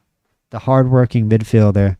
Heads it forward. You've got two guys keeping Gilmartin onside. The ball bounces right to him, and he one-times it right into the net. 3-2 Bonnyrigg Rose. And right now, we're running away with the league title. And now we are going to go more defensive. Don't you have any doubt in the world we're going more defensive. Patterson should really be on support anyway. We'll have Hilton be on attack too. We'll have a winger on attack. I don't mind that at all. But we need to make more subs. And I'm going to wait till the last minute to change the basic defensive structure of the defensive line, which is something I'm going to have to do here in a minute. We don't have a sub for Angus Mailer, but he's a fullback anyway. He has really good defensive cover with Cudahy as well. Okay. Paddy Martin clears the ball. That's good. I was afraid they were about to score in the game. Henderson... See, Patterson needs to come off for Wishart. That's what needs to happen right now. And we have two more subs to make, and we're going to make some more complicated subs in our last sub break. But we're going to praise the team. That's very important. We're going to check our opposition assignments. We're still good. I don't think they've made too many changes here, which, again, makes them vulnerable to being counterattacked. And it's a big lump up to Gilmartin. Can he finish? Yes, he can. 4-2 Bonnyrigg Rose. Peterhead have not made any subs, and we are hitting them on the break with lethal efficiency. And Bonnyrigg Rose are running away with the league title right now. It looks like 4-point lead over Peterhead. The biggest game of the season has turned out swimmingly here for the red and white. And Henderson, Bachelor, you're gone. Let me check. Let's check my computer battery real quick. Hold up. Okay, we're good. Never mind. Okay. Sorry. So Bachelor for Henderson and target man substitution. And here's the one that worries me a little bit. We've got a 2-goal lead now, so I'm not as worried. We're going to put in... Oh, sorry. Wait one second. Yeah, we were going to put in Lemon for... I think it's more straightforward. We just put in Lemon for Murray. I was going to do a more complicated thing where I have Murray play the right side, take out Kerr Young. We're not going to do that. We're fine. We've got like 5 guys on defensive duty. We've only got like 5 more minutes of this game. We have to just not give up 2 goals, and we're good. We see it out, I think. 4 minutes, Smith hits it high. It's okay. Gilmartin with a 9.2, right when I doubted him too. Oh no, never mind. Gilmartin's our target man. Forget I said anything. Gilmartin's not the guy I was doubting. Gilmartin's great. Gilmartin's always been good. Hilton, Cudahy, Murray with that awesome header to start this whole thing off, man. That header from Murray. Randomly pumped up behind the goalie. No reason to kick the ball out there. But that's going to be it. It's a 4-2 win for Bonnyrigg Rose. A hat trick from Aidan Gilmartin. Never mind, I take it back. Gilmartin is the player that I keep doubting. Never mind. I'm stupid. Forgetting my own team. Gilmartin is the player that I keep doubting. He comes through in the biggest moment. Unfortunately, we're not going to be able to get him back on loan, probably. Once again, it's another guy we're just not going to be able to get back on loan once he's gone. But what a performance in the biggest game of the year. What a win in the biggest game of the year. That counter-attacking, that direct counter-attacking really, really worked a treat. We gave Peterhead a taste of their own medicine with the direct play. A win and a good performance, that'll do for me. The midfield, also awesome. Great midfield performance and a great performance from all the strikers. That is exactly what we wanted to see. A 4-2 win, and we are 4 points clear at the top of the table with, I believe, 2 games left to play. Rosie Posey fans want permanent deal struck for Gilmartin. That is going to be very hard to do. Do you guys want to crowdfund that? Crowdfunding that? I don't know that they're going to want to give him back on loan. It says, I mean, he might be a regular starter for St. Mirren. He's a really good player, man. He's got, I mean, the golden trifecta, the golden triangle, whatever it's called. Dribbling, finishing, and first touch. He's got them all. 13, 13, 12. 10 determination, okay, but 14 off the ball, 13 flair, 14 decisions, 12 anticipation, 14 pace. Great physicals. This is a insane striker for the 4th tier of Scotland. So it's not surprising that we've gotten the results from him that we have. But we are not going to be able to get a permanent deal done. I'm really pleased that you played less match than you scored 3 times, and that we're going to win the league probably. Let's go back here. I wanted to read these tweets. These fake tweets. Have we all gotten off the Gilmartin bandwagon yet? That hat trick was terrible. There are some players like that, man. There are some players like that in real life where even when they score a hat trick, people still aren't convinced. Even when they play the game of their life, people still aren't convinced. But, Gilmartin, I feel like he's like a lot of players in real life. He's not terribly, consistent. He'll have a game like that, but he'll have 2 games where he doesn't even look like scoring, like the last game we just watched. This match saw a interesting clash of styles. We overcame, I guess Peterhead has a wing play system too. They're just considering, I guess we're both just direct.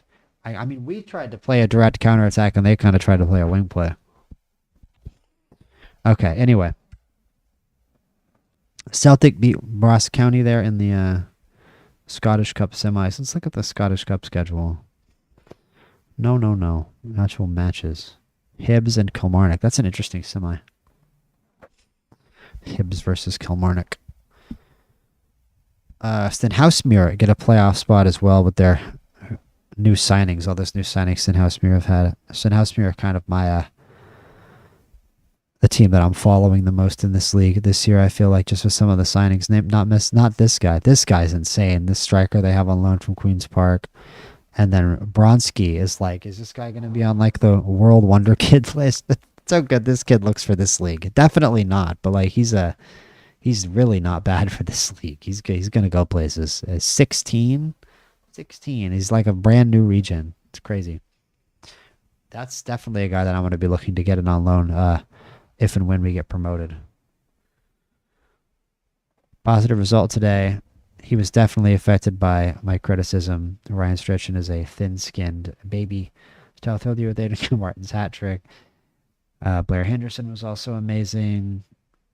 I would like to tie Greg Young to the club on a more permanent basis. I mean, yeah, we could. 15 tackling, too. Depends on how much money we have in the off-season. I don't know if that's our first priority. I guess I just stormed out of that. Yeah.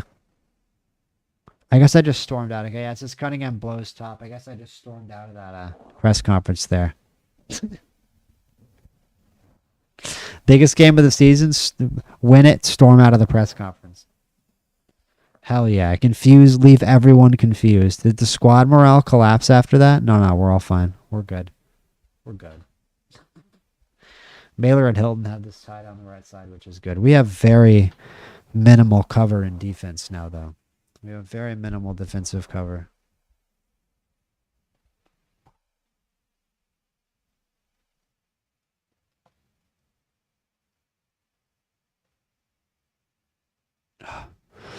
I kind of want to start Ennis Murray after that. That was a very impressive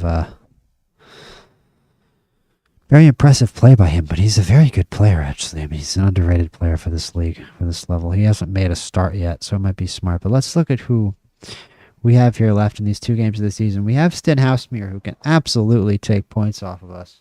And we're going to need to have a strong midfield, because that's a team with a very strong midfield.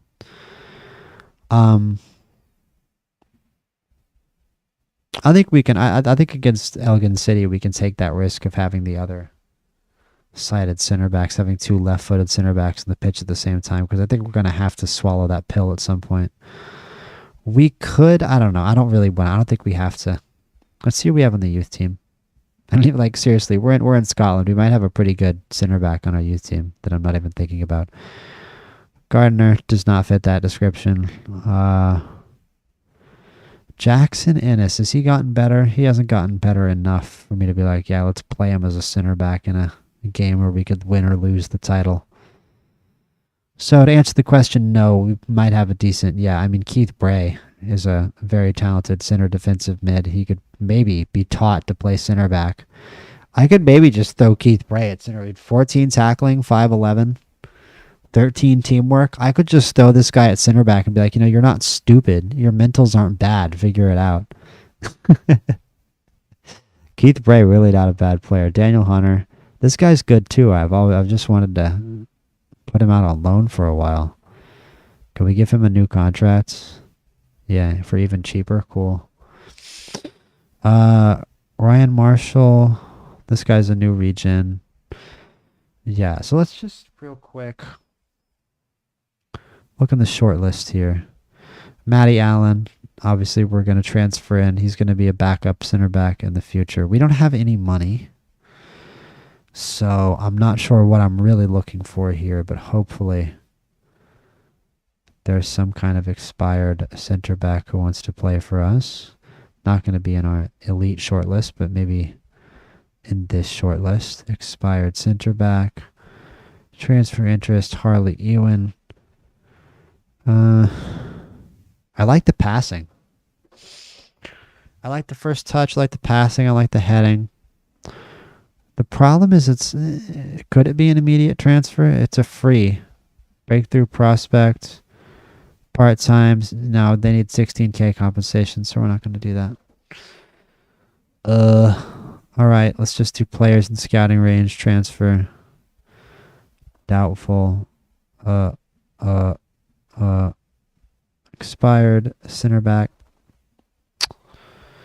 Tom Edwards. This guy's not bad. He's played for Stoke, so he's going to want 200K. I don't know why he's listed as being like available to us. Tom Thorpe, this guy isn't any good, and that looks like the best actual player that's here. Crazy.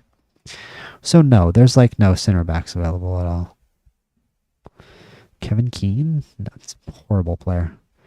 Yeah, there's no options. This guy's one of our own youth candidates who we're probably not even going to sign. Okay, so there's nothing. It's barren wasteland. We even have a scouting range of our own league, and there's still nothing. All right. One last check. Let's just do any center back that wants to play for us. Who's Owen Hall? St. Cuthbert. Okay. I don't know why this guy's shortlisted. He's probably like good for that level, for the non-league level. All right. So we're just going to be leaning on Mackenzie Lemon. And we know that Keith Bray can probably be just chucked in that position in an emergency. Darren Hines also, there's no reason why he wouldn't be able to play center back. He plays everything around center back. He's just not tall enough to be a center back. And Chris Kane, hilariously enough, is on the roster and plays center back, and I'm not even considering him because he's bad. Okay. Hibs beat Kilmarnock, so I think it's going to be Hibs versus Celtic. I think it's going to be the final. Whoops, didn't mean to click that. Can I see the article? It doesn't say anywhere in the article. Scottish Cup news. Can I see who's playing in the final of the Scottish Cup? Yeah, Hibs and Celtic. Okay.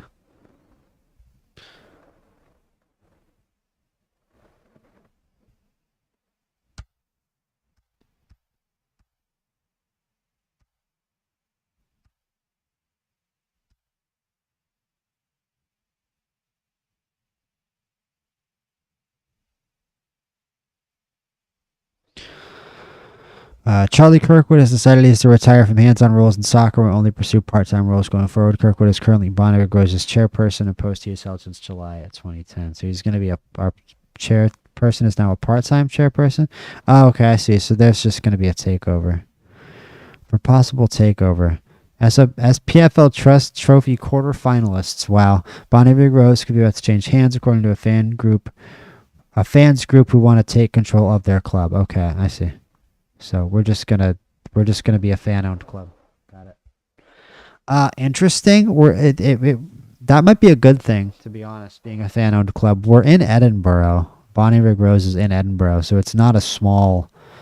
It's not a small community, but it would definitely. I am afraid of how that would affect our ability to, have a larger transfer budget. I don't know that we would be able to have, big spending windows unless we sold players. We'd have to stay. We already are kind of a selling club, to be honest with you, but we just don't. We're a selling club who doesn't get many offers. I'd like to be a selling club if teams would actually wanted our players more. But we're gonna have to become a selling club to make money. Unfortunately, is what that means. But I think that was already kind of the gambit with this team anyway. We definitely want to get revenge against Stenhouse Muir. A three match unbeaten run does not surprise me. One win away from being crowned champions. That's all we got to do, yeah.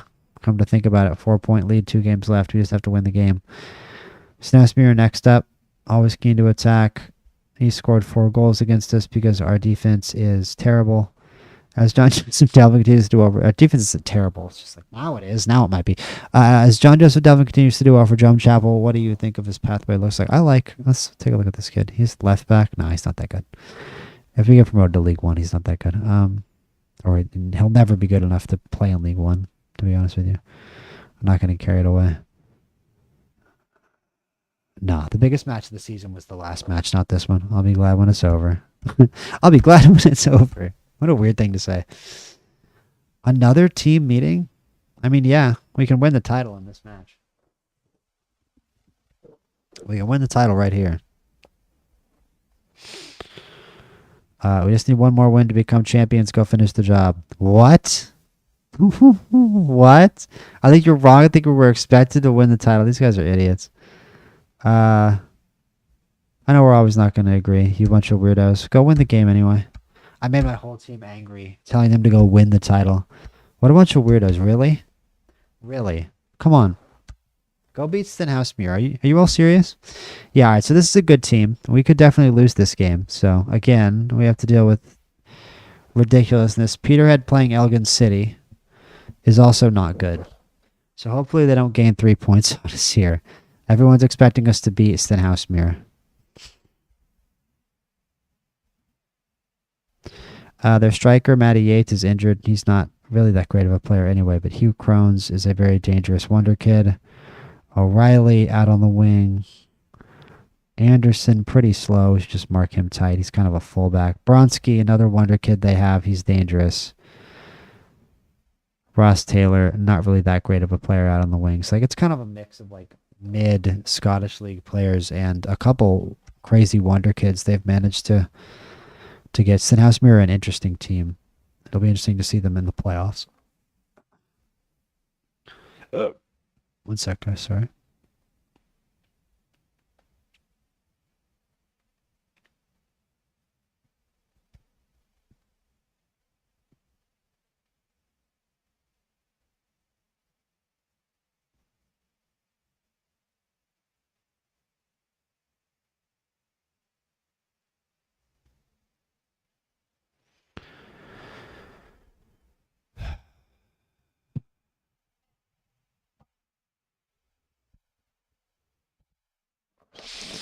All right. Opposition. Yeah. Okay. Let's go. Helton and Patterson. Are we sure about them? Maybe we play Wishart for this game. I honestly feel like it doesn't make that much of a difference. They're not that great on the wing either. We can play Watson. I feel like Watson is can be a little bit of a difference maker on the wing. Maybe even more so than Wishart. We got McCauley in on loan, and we haven't really played him that much. I don't know why we're going cautious. I think we're the home team here. We are the home team. Okay, good. So let's go.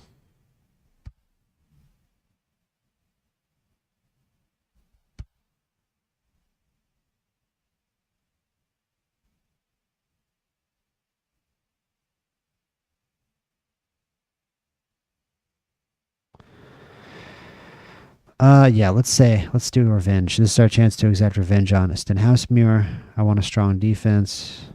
And then we'll just say I have faith in you, because apparently nothing else actually works than saying I have faith in you.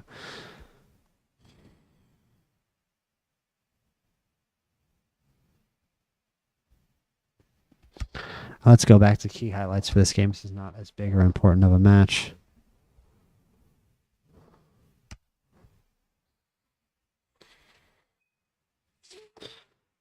Young, do we have a red card already? Oh, no, okay. Wait, maybe let's see. Hold up. Visualizations, visualizer. Stenhousemuir formation? No. No, he didn't get sent off. Might be a yellow. I don't know why we're on cautious. Let's go balanced. Let's encourage them. We've got a shot. Taking a look at the where's the latest scores.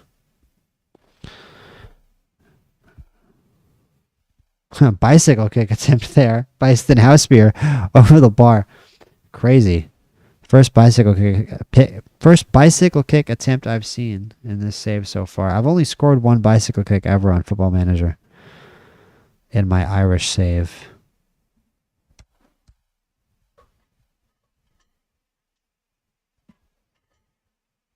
And there's the red card. Let me see that again. Let me see that again. Whoa. Whoa. Spikes up by Ross Taylor right into the back of Gil Martin. They say he's faking injury. I don't think so. That was a brutal tackle. Gil Martin grabbing at his leg. Hopefully not injured too severely. Patterson inside, Henderson just wide. But we're a man up now. I think we're already set up pretty well to play a man up. We should counter when we get possession. Don't know about distribute quickly. We don't have the best distribution. But I do think Mailer should probably come on support. Hilton should attack. We should be a little more aggressive.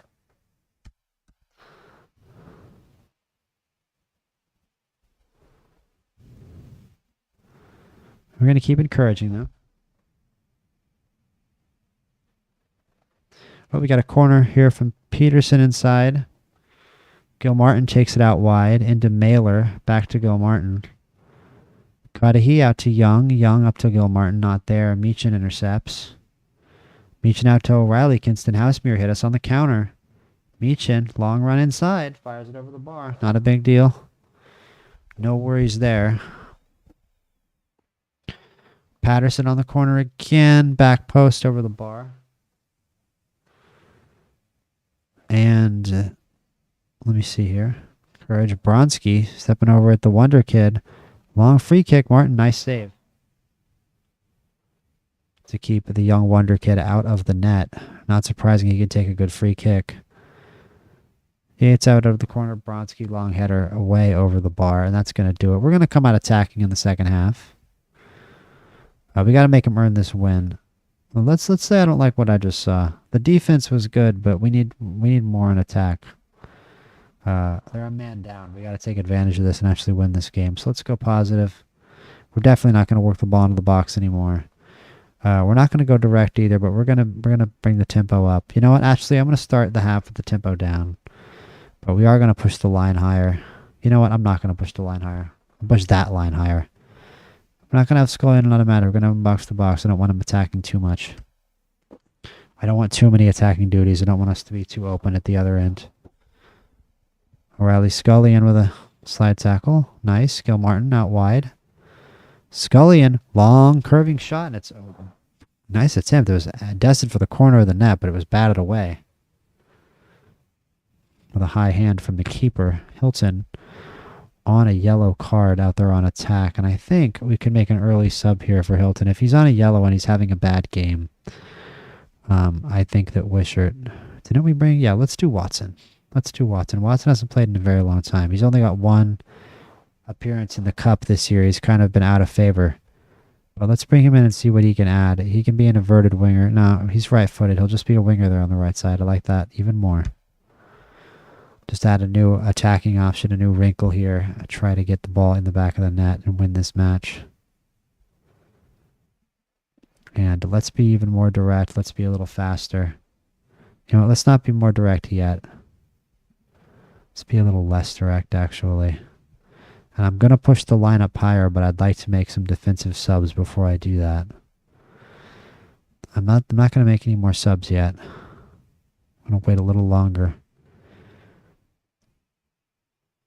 Henderson, this looks good. Watson, the corner into Gilmartin, and Watson off the bench collects an assist to Aiden Gilmartin. We pump some numbers forward there finally and get it done after a little over half an hour up a man. 40 minutes up a man, actually. The red card was in the 25th minute, so 45 minutes, so about a half of football we played up a man before we managed to score, and we'll fall back to balance. I'm sure they're going to counterattack us. We will still work the ball into the box. That still benefits us having it set up like that with the high press. But we'll move a couple of our players back. Mailer can defend. And we need to make defensive substitutions as well. Greg Young. Dane Murray is apprehensive. We'll put Lemon on. And you know what? We'll move these guys back anyway. We always seem to. We'll make the same sub we did in the last game. We'll do Murray for Scullion. And you know what? We'll just move Greg Young back to defend. And I guess all the wing play will be up to the wingers, but at least Watson is fresh and clearly playing very well. And we'll leave the other subs. Uh-oh, a deep throw-in. Peterson at least gets it away. Meechin, ooh, and they give it away cheaply. Henderson going to turn it. It looks like this is Bonnyrigg ball. Young, Cudahy, Watson, Mailer. Mailer to Young, Cudahy. Meechin, way deep. Murray. Patterson, can he get it inside? Ooh, off the post from Gilmartin. We've still got a 1-0 lead, but we're not expanding this 1-0 lead, which has got to make you nervous, even playing against the side of man down. You got to take advantage of your opportunities. Peterhead, 1-0 lead. Again, we win the league if we win this game. We win the title if we win this game. We're 12 minutes away from a title. Young, Cudahy. Let's do Patterson for Wisher. We've got a lot of responsibility on the wingers right now anyway, but let's do Hines for Young. We just need to make defensive substitutions. We don't need to worry about scoring anymore. They are making changes, so we should assign our guys to them. They've got a new formation of man down, obviously. Lemon. Going to cross it in. Gilmartin. And Elgin City have tied Peterhead, so we are sitting very, very pretty. Peterhead need to win also for us to not win the title. So if Peterhead draw, we win the title as well. Martin to Hines. Hines to Cudahy. Ball eventually works its way up to Gilmartin. Crosses into Wishart, who's there, and it is 2-0 to Bonnyrigg Rose. And we look like we are running away with the title. Like and sub for the title win. Let's get some subs, get some likes for Bonnyrigg Rose title win here, which looks surely cinched up here. A lot would have to go wrong now. I don't think we're blowing a 3-0 lead to a team down a man. Meechin. They're trying to work it up the pitch, though. They're trying. This is like the first. I feel like we haven't even seen Stanowski have the ball this game. They had like one counterattack earlier. And we take it right back. Hines to Lemon. Working it around the back. Work it up the wing again. Gilmartin to Henderson. Watson turns and fires. He's got flair. Watson has that 14 flair. We know that. We've done a great job defensively. And honestly, this game and the last game, considering that we are two entire right side of our defense, was two incredibly talented lone players who were snatched from us. Right there before our biggest game of the season. We've given up 2 goals here in this 180 minutes.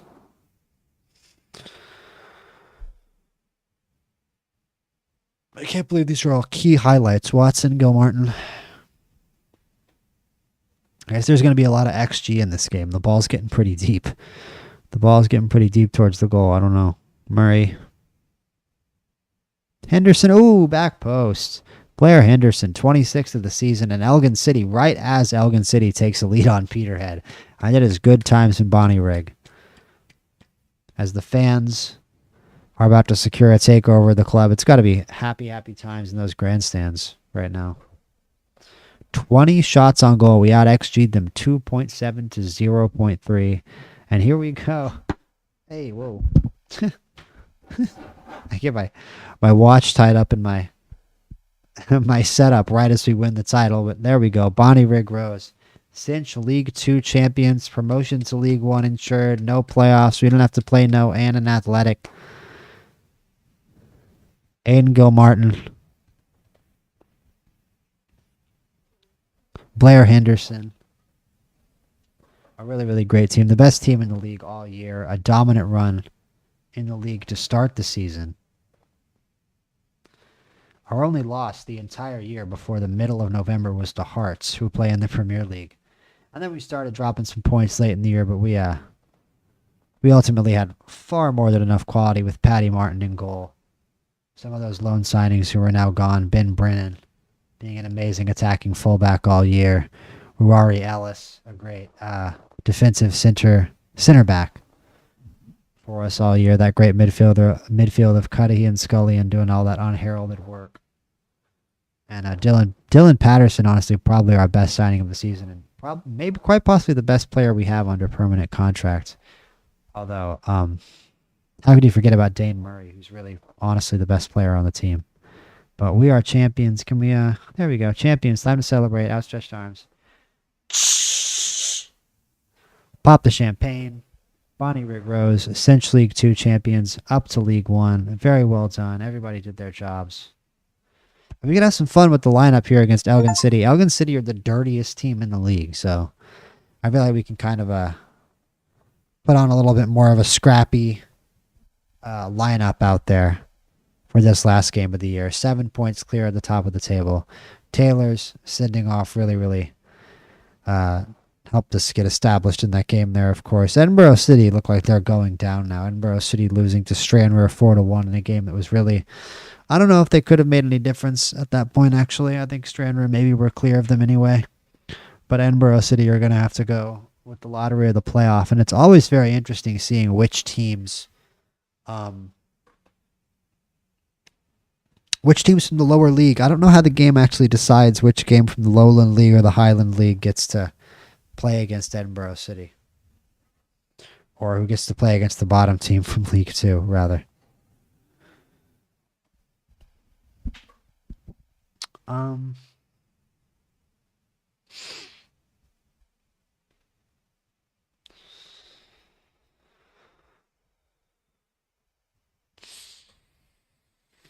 I do still need to shave. It is just so cold outside. It actually helps to have a big beard right now. Board set initial budgets. Ooh, look at this. An initial payroll for next season of $588K. That is a big, big bump.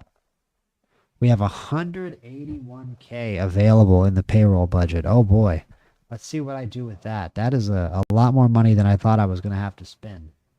I think we can definitely build a respectable League 1 team with that. Especially given the 5 loan slots that we're going to have in our relationship, our senior junior affiliate relationship with Hearts. We can go to Hearts and get their players on loan for cheap. So we're going to have that resource, and we're going to have obviously all the other Premier League teams to hopefully loan players from the Scottish Premier League. But that is a lot of money. We can do a lot with that money, and we're gonna have needs next year. Striker, we might need a new goalie. Paddy Martin is still not behaving with his contract. We can come here and try to see, but his contract expires, and he just isn't even willing to sit down with us. Yeah, he's still not doing it. So that would honestly be my first concern, is there somebody other than Paddy Martin we really want to extend? And I don't see anybody here necessarily that I'm rushing to extend. McInnes is not a bad player. I think we can give him a squad player contract. Isn't a bad offer. 10K, definitely not bad either for McInnes. But Macaulay, Wishart. Wishart we're probably going to try to get rid of. That's going to be a big Big focus here for us, actually. We have a lot more money in the scouting budget now, so hopefully we can at least do surrounding divisions. And we can put a recruitment focus for a winger. And on this stream, I would like to cover the playoffs and the cup finals and stuff like that, and see who's actually going to get promoted. Because I'm always very invested and interested in that. And this Elgin City game should be fun too. So stay tuned. We've got a lot more to come on this stream. I'm going to try to limit the amount of time that I spend doing transfers, and I do tend to spend this kind of time of the season, near the end of the season, making a lot of prearranged transfers. I'm the kind of football manager player where I have a bunch of prearranged transfers every year when the loan window comes around, when the transfer window comes around, rather. So we set a focus on attacking mid, right, and left. We're also going to need a left back. We're definitely going to need a left back. We don't just have Angus Mailer to cover there. And we're going to need a main striker is actually going to be our main concern. And we'll start at 2.5 potential ability there. Advanced forward focus. Oh, wow. Look at this kid. 17 finishing. Look at this on Grady McGrath for $0. He's small. He doesn't have great pace. He is actually, I think, honestly, more of an attacking midfielder, but he just had that crazy finishing, man. He's playing in the non-league right now. I feel like we just got to give this guy a shot, especially if he's free. He wants star player. That's hardly surprising. I don't know that he would actually... I don't know. He's such an untested commodity that I don't really know about giving him star player, especially if we're going to be in League One.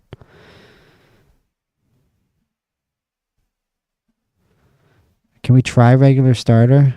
He takes regular starter. Okay, good. Nice. He wants 21K, and Brechin are due 12K compensation. So it would be smarter, but we just okay, let's just put this guy on the short list then. We'll even put him on the PL short list. I mean, come back again later. He'll definitely be an option. That's a crazy finishing rate.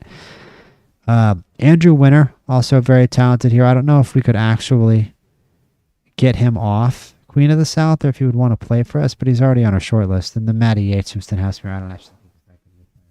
But yeah, we're going to have a long search for a striker here this offseason. We're going to have a lot more work to put into that, so we're not done thinking about striker. Let's do our winning the league stuff, though. We haven't done that.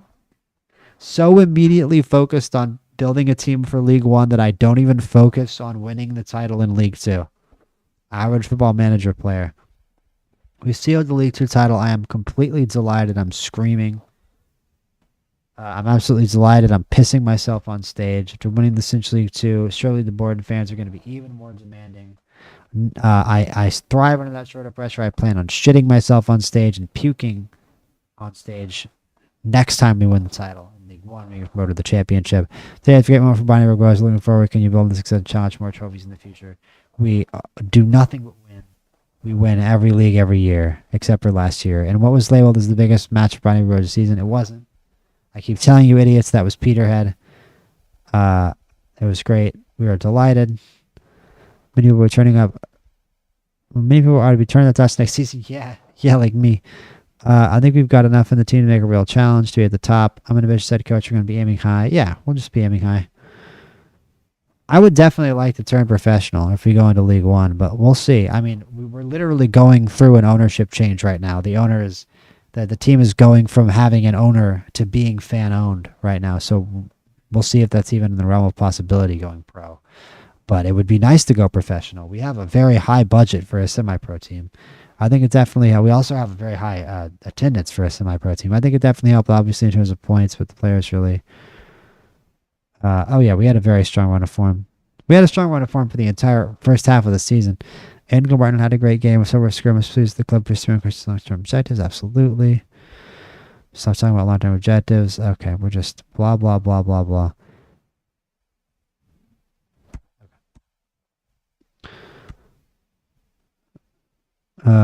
The supporters praise me. Bonnyrigg Rose board happy with essentially 2 win. Board delighted with the club progress. They want a permanent deal for Gil Martin once again, which isn't really possible even now. And we got a bunch of bonuses paid out for winning League 2 that hopefully doesn't bankrupt the team. We are down at 22K now after all those bonuses paid out. We went down from like 100K to 22K from paying out bonuses to our players for winning the league. Gilmartin is really the only player we'd want to extend, and they really probably aren't going to give us a loan extension. Who else do we have? We have Ben Brennan, but we probably can't get a new loan on him either. We can try Ben Brennan.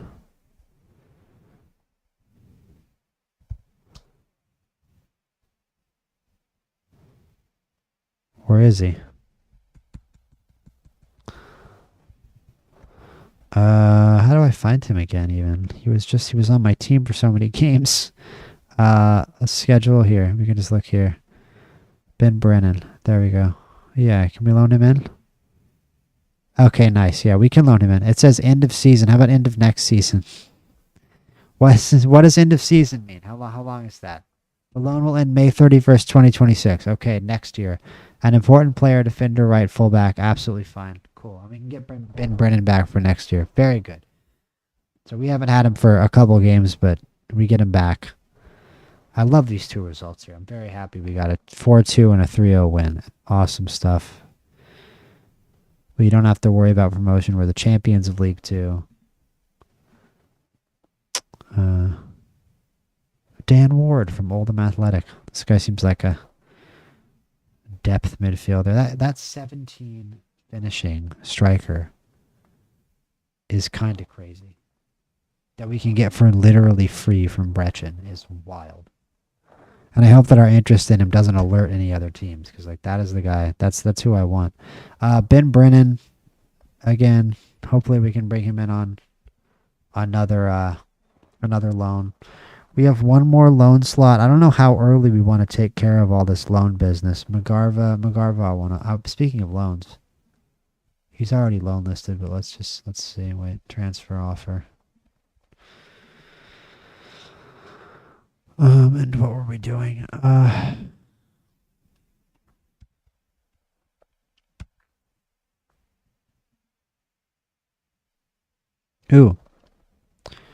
Board enforced transfer embargo upon so we can't do any new transfers right now anyway, because we've got a transfer embargo.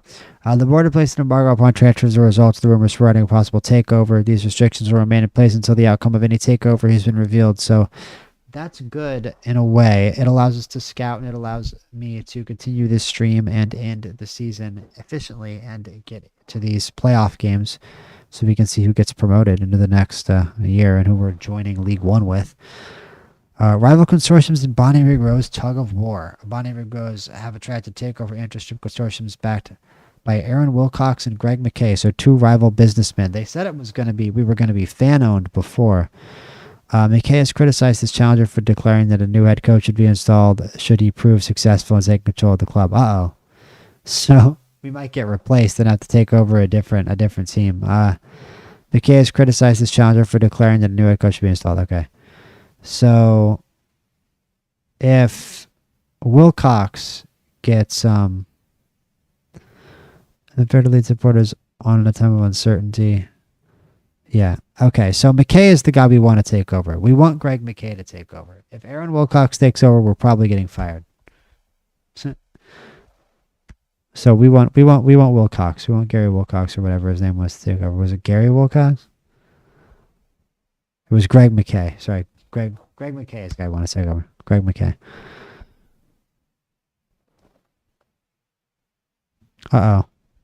Hey, and Greg McKay takes over.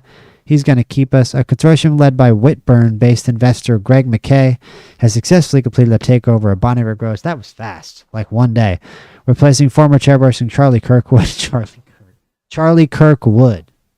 We are Charlie Kirkwood. Replacing former chairperson, we are Charlie Kirkwood.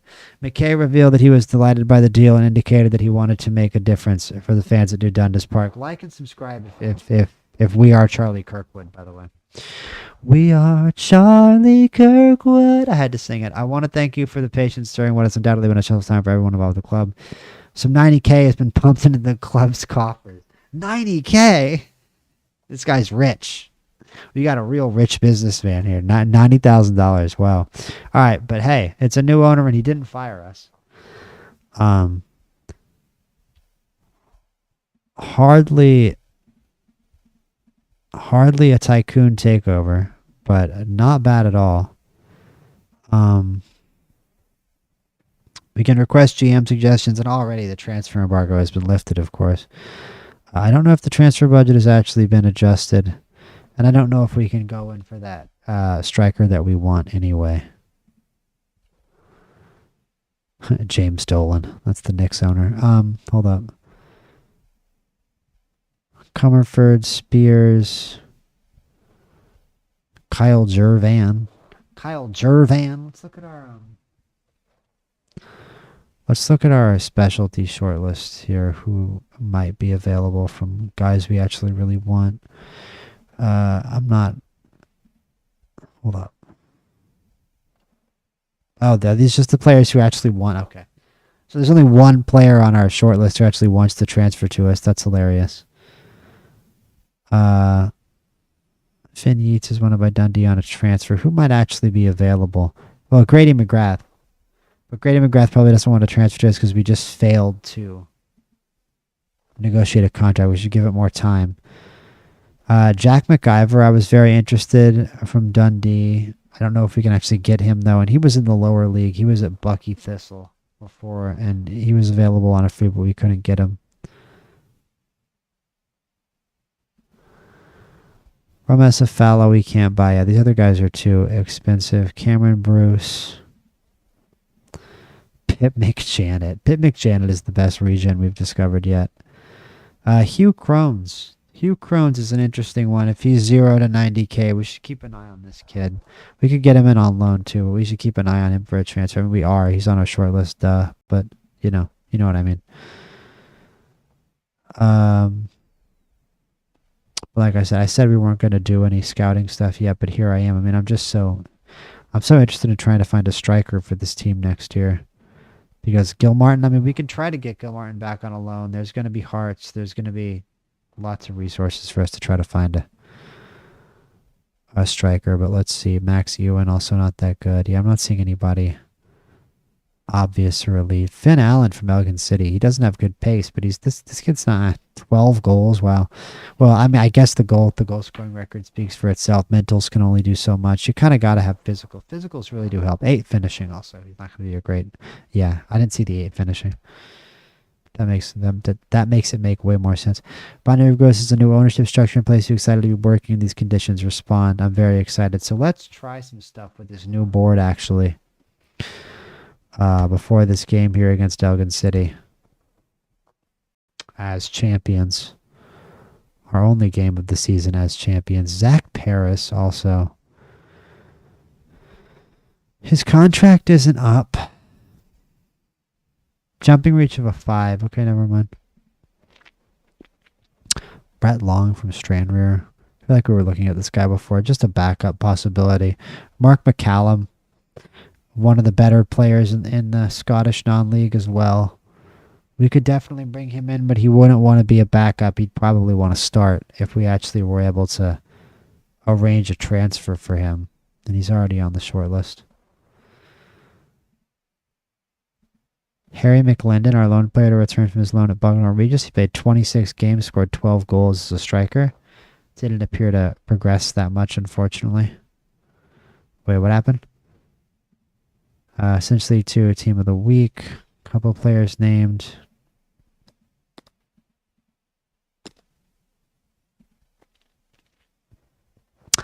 Kyle Anderson wants to go on loan.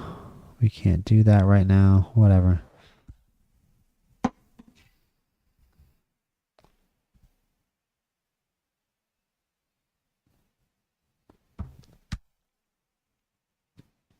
Ryan McInnes signs a new contract.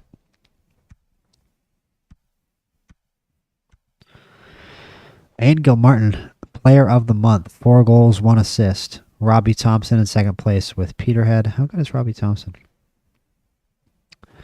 Not a bad winger. This guy probably is better than Hilton. Oh, I see. He's on loan from Inverness. That makes sense. And then PJ Crossan, third, and not that great of a player. 14 pace can make a difference in this league, though.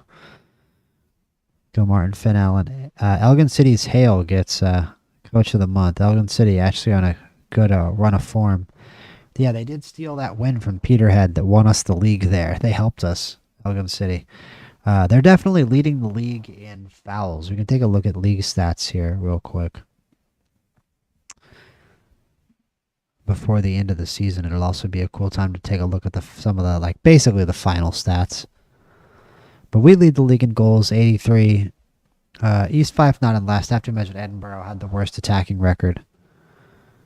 Edinburgh went 13 without winning as well. Well, let's look at the form. Yeah, Edinburgh City, they've pretty much been in bad form all year. They aren't the team that got promoted up. The team that got promoted up last year was Cowdenbeath, who've been a pretty average team in this league. And again, it'll be really interesting to see who has to play Edinburgh City in that playoff. Who the game decides gets to play for that promotion spot from the entirety of the Scottish non-league game. The game can only pick one team. You've got the whole Highland League and the Lowland League. But Elgin City, as we were going to say, is what made me want to look at this, was Elgin City, definitely the dirtiest team in the league. The worst disciplinary record for red cards. Stranraer keep possession really well, like we said, but they aren't that good of a team. Elgin City has less possession and more fouls. Yeah, Elgin City are definitely the dirtiest team in the league, and that's why we always have fun with them as an opponent. But we lead the league in goals per game. Where is just straight up XG? Yeah, interesting. Stenhousemuir leads in straight up XG. I'm surprised we didn't win cross completion. That's kind of our thing, but we did have 20% cross completion. Stranraer lead in passes completed, but they play obviously a short passing style. Stenhousemuir took the most shots. I feel like Stenhousemuir might just have shoot on sight turned on. I feel like that actually might be what's happening here. I think Stenhousemuir might just use shoot on sight in their tactics. I think that actually might be the real genuine explanation for why that's happening. What was this? Defending? What does allowed mean? Oh, that's just fewest goals allowed. Fewest goals allowed. So we give up the fewest goals of any team in the league. That's what I wanted. That's what I wanted when I started the year. I wanted to give up the fewest goals. Allowed from corners. Yeah, fouls made there. Elgin City, 479. But they also win the most tackles. They definitely press hard. East Fife win the most tackles. Kelty Hearts win the least. Kelty Hearts are our rival, apparently. But we lead in attendance easily. There wasn't a sellout in the league all year, but we had the highest attendance. Kelty Hearts, lowest attendance. And East Fife are easily spending the most money to have one of the worst teams in the league. Edinburgh City, the lowest budget. Cowdenbeath definitely overperforming the best for their budget. Who's the player Cowdenbeath has who's on a really sweet deal? Let's see. Who's their So their most expensive player has only got 20k value. Who's their highest paid player?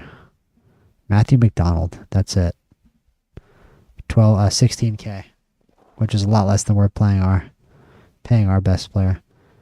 It's impressive that this team has had as good of it. They're not really that good, to be honest with you, but they've had an okay year in this league, which, hey, it's Scottish League too, man.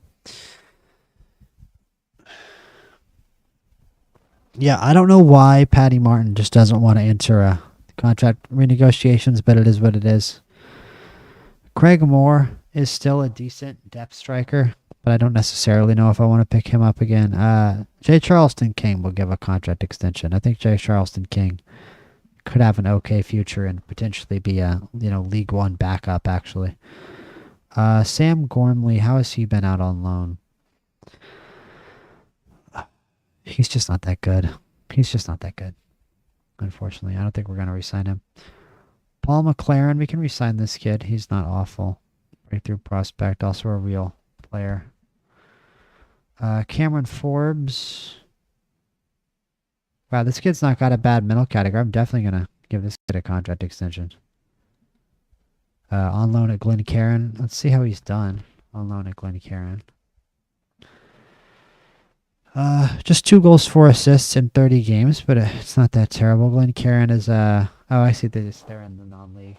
That is kind of not that great. But you know, he's 18. 8 pace, though, so that's a limiting factor.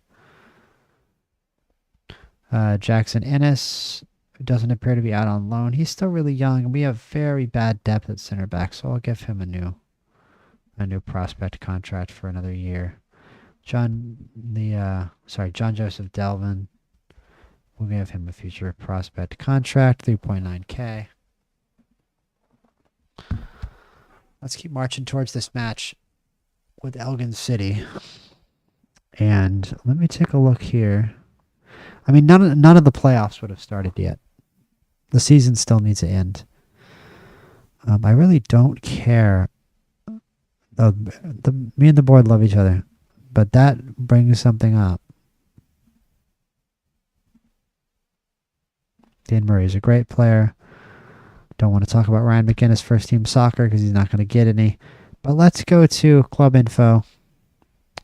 And let's see something real quick. General. Finance is okay. Owner loves the club. All right, so it just says finance is okay. Doesn't tell me anything. Second 11. What the hell? Did he add a reserve team? I don't see a reserve team anywhere. I just see under 18s. I don't see a second 11. I don't know what that's talking about. But Club Vision, here we go. I know that we can request to add a reserve team. This is always a big moment in any football manager save when you go to the new board the first time and ask for stuff. Professional status, we're definitely going to ask for eventually now that we're up a league.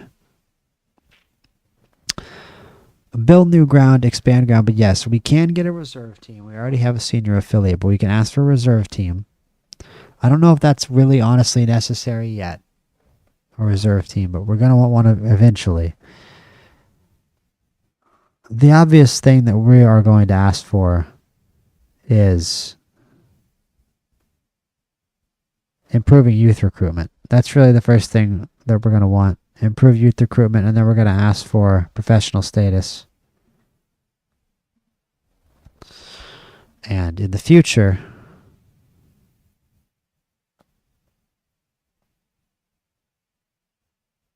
we're going to go for expand ground probably.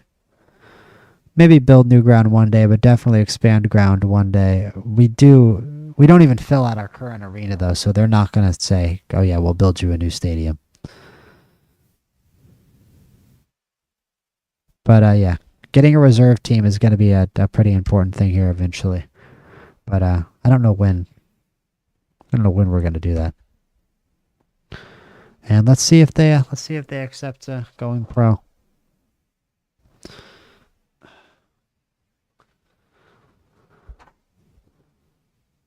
No response yet. We've got predicting a win against Elgin City, and we're going to field a bit of an interesting team here, I think, in this Elgin City match.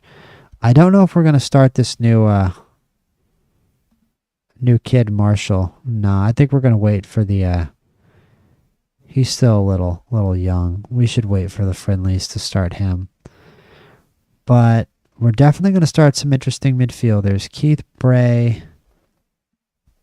Maybe. I know that I want to start Mailer. I want to start Dean Watson. I want to start Ryan McGinnis. As a poacher.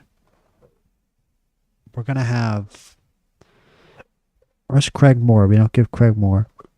Craig Moore is definitely going to be on the bench. Murray is going to be in the midfield. That was the guy I was thinking of. Murray made a great play in that huge play against Peterhead. And Hunter hasn't gotten enough time either. He's gotten a substitute appearance in the league. I think we should give Daniel Hunter just to start here at ball-winning midfielder.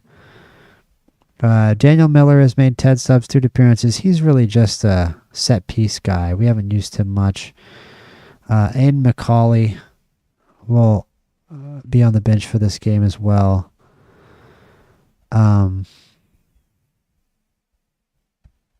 But I think the point here is you wanted to have McInnes lead the line, and then we can have Batchelor be the target forward. We're kind of playing our B team here, especially in attack, but it's not a big deal. Watson, Patterson. We'll have Wishart out on this side as well. Murray and Hunter. We don't have a more slept-on like guy to sort of throw out there than Watson. Watson has sort of been out of the team, and he's honestly not even that bad of a player. But we'll put Lemon in for Young. We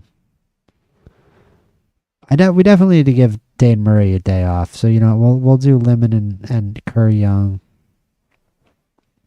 We still really have no other options at center back, to be totally honest with you. So it'll just be Mailer, Young, Lemon, and not Dane Murray at left back. We'll do lots of choices at left back, to be honest. Barrett just I like the flair. That's about all that Barrett has going for him. Bradley Barrett could have developed better if we started him every game, but we didn't. He doesn't have the defense for me to do that. I don't really want to start Hines, but Hines would be the starter right now. Who was that other alternative option that... Oh, you know what? I think I'm just thinking of Lemon, who we've now put right here. So we have very few options at center back at the moment, and there's nothing else I can really do about that. So Chris Kane is here. We've just avoided using him. I like Keith Bray. I like Keith Bray a lot. I want Keith Bray to get in this game ideally. But I also want McAuley to get in this game at center mid. So I guess I'm kind of committed to making 2 central midfield changes. No big deal. This would be a game to use a backup goalie. Stuart McKenzie is insanely old and it's just an emergency backup. Jack Main is on loan. McDermott is no good.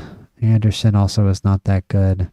Anderson has the command of area, the reach, jumping reach. You know what? Let's give Mark Anderson a start here over Martin. It literally doesn't matter. We've already won the title. 1-star goalie. Hey, let's see what happens.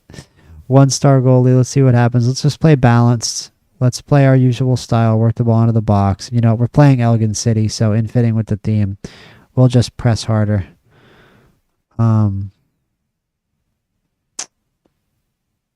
I'm kind of good with this. Let's do this.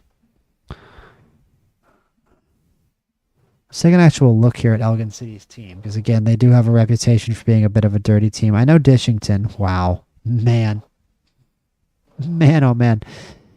Just yeah. That's all I'll say about that. Dingwall, same sort of thing. He's got some physicals. Some of the 10s and 11s turn into 11s and 12s with Dingwall there. Give him some credit. Brian Cameron, hey, listen, he's got 14 determination. What can you say? This is a NPC team. This team is not MPC, not the channel name, NPC. This is a team of NPCs. This is Finn Allen's got some good mental.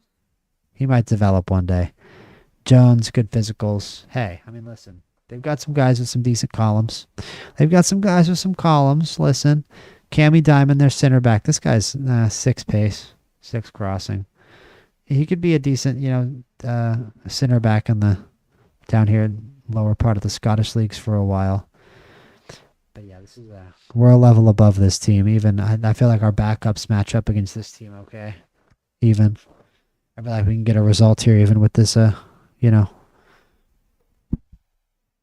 bit more ragtag group we've got going here in this game. The bench is most of our starters. And yeah, let's give the fans an appropriate send-off. I like that one. Let's go play without any pressure. Let's trust them to make the difference. Play with no pressure.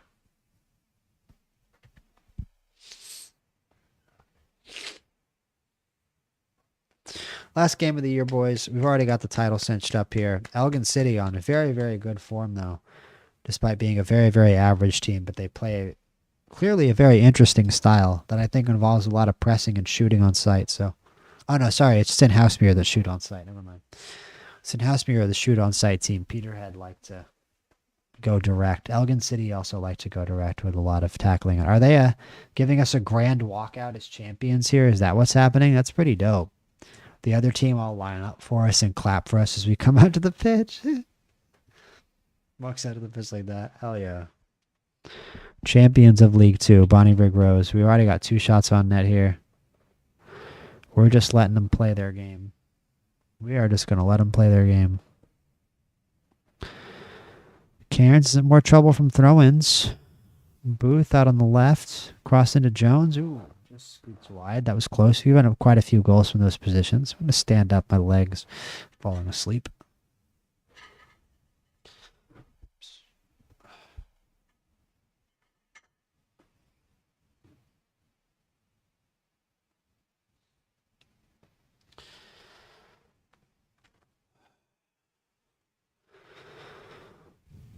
McInnes. Ooh, no, headed up to McHale. Nothing there. 19th minute. Murray, long free kick. Set up in front of the wall. Take your kick. To McHale. McInnes in the box. Nothing. We're going to encourage him.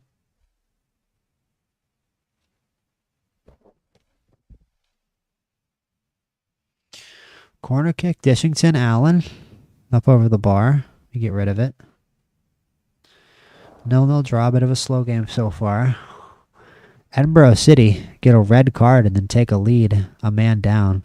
And Ryan McInnes, even though getting very brief playing time, manages to take an injury. Let's see if he can recover. It looks like he's recovering. He's good. We'll encourage them. Hunter takes a card. He is a ball-winning midfielder, so we'll put him at center mid on defend, tell him to ease off the tackles. And if you guys want to take less red cards to get less sending offs in FM, that's a good tip. Pay attention to which roles call for tackling harder. Ball-winning midfielder is one of those roles. So if you have a player, especially a midfielder, on your team who keeps getting sent off and keeps getting yellow cards, check if he's set to ball-winning midfielder. And then switch him off, ball-winning midfielder.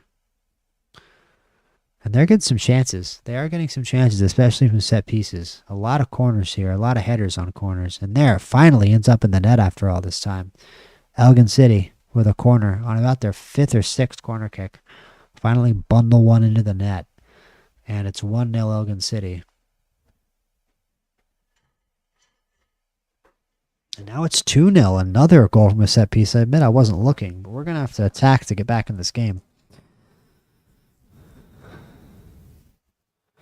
Booth, Cameron, Dangana. Yeah, we're just sitting too deep, too. It's a nice play. Dangana heads it to Jones. I don't even know if that's a realistic play that teams make in real life. I know last time I saw a team do that little like short chip right into a header. It seems like kind of hard to do. McInnes turns, fires, scores. Nice, we're back in it. Oh, he's offside. Come on. Okay. That's not a good first half. You're letting yourselves down. It's not good enough. Unacceptable defensive performance. You can make a real difference for us today. Okay, so what we're going to do is we're just going to go attacking. We're going to do the obvious thing. We're just going to go attacking. And we are going to try to play our game and just give the fans one last exciting half of football in this season. I know it's been an excellent season. Let's try to close it out the right way. We will bring... I wanted to bring Macaulay and Bray on.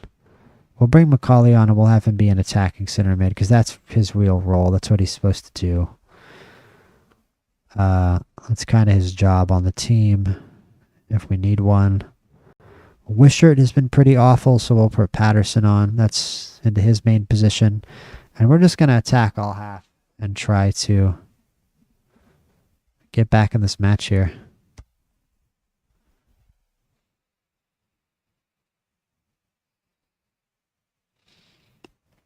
Mailer collects it wide. Really bad clearance up to Jones. Jones up to Allen. Just misses. He's offside, though. Dangerous opportunity, but it is, in fact, offside.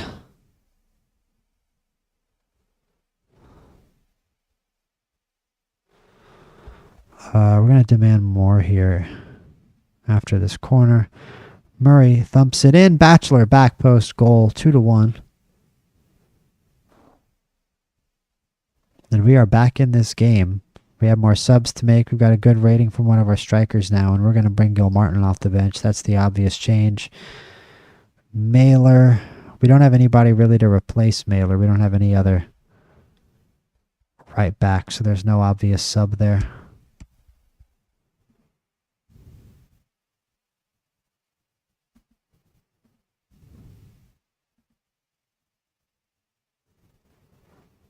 Dishington.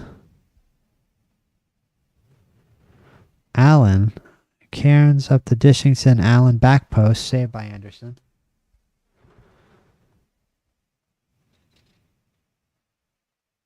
Anderson going to lump it up. Lawrence up to Allen. They got numbers forward now. They're kind of trying to... I think we're both attacking at this point. It seems like to me both teams are on attacking. They're trying to send numbers at our numbers, basically. It's getting kind of crazy. Mailer, Young. Oh, Dane Murray's here on the bench. Let's put Dane Murray in for Curry Young. And have that all left-footed defense in front there. It's another good chance here for Elgin City. I kind of feel like we should sit here and just go balanced for a minute and then turn the attacking on. Just try to soak up a little pressure and then we can go to very attacking at the end.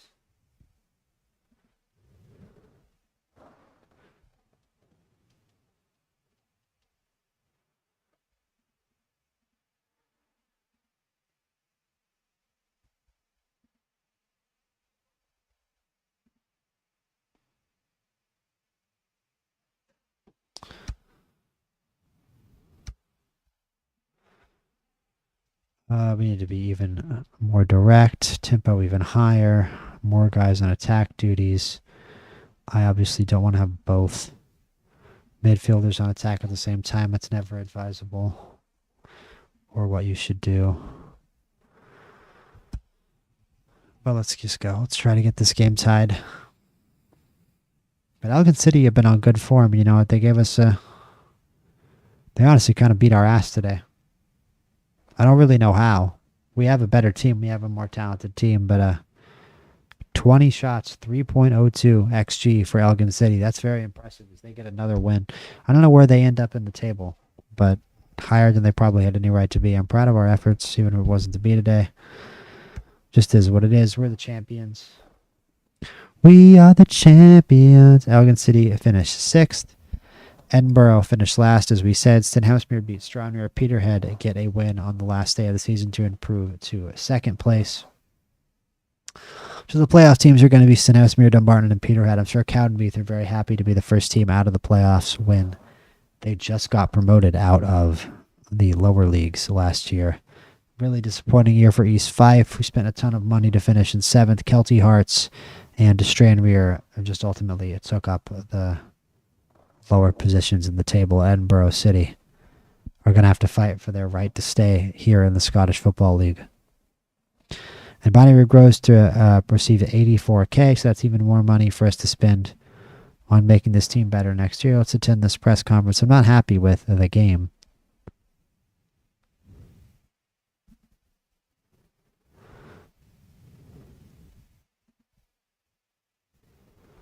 We had a great season, absolutely. Final match, we didn't really play very well. We made him look good. Don't want to answer questions about Hines right now. And let's get going to these playoff games because I am very interested to see who gets promoted or not promoted here in Scotland. And then we're going to do the off season here in the next stream. So let's see the relegation playoffs. Cayley Braves. I see. So that's who they've selected out of the non-league. The Caledonian Braves. And let's see. This is an interesting team.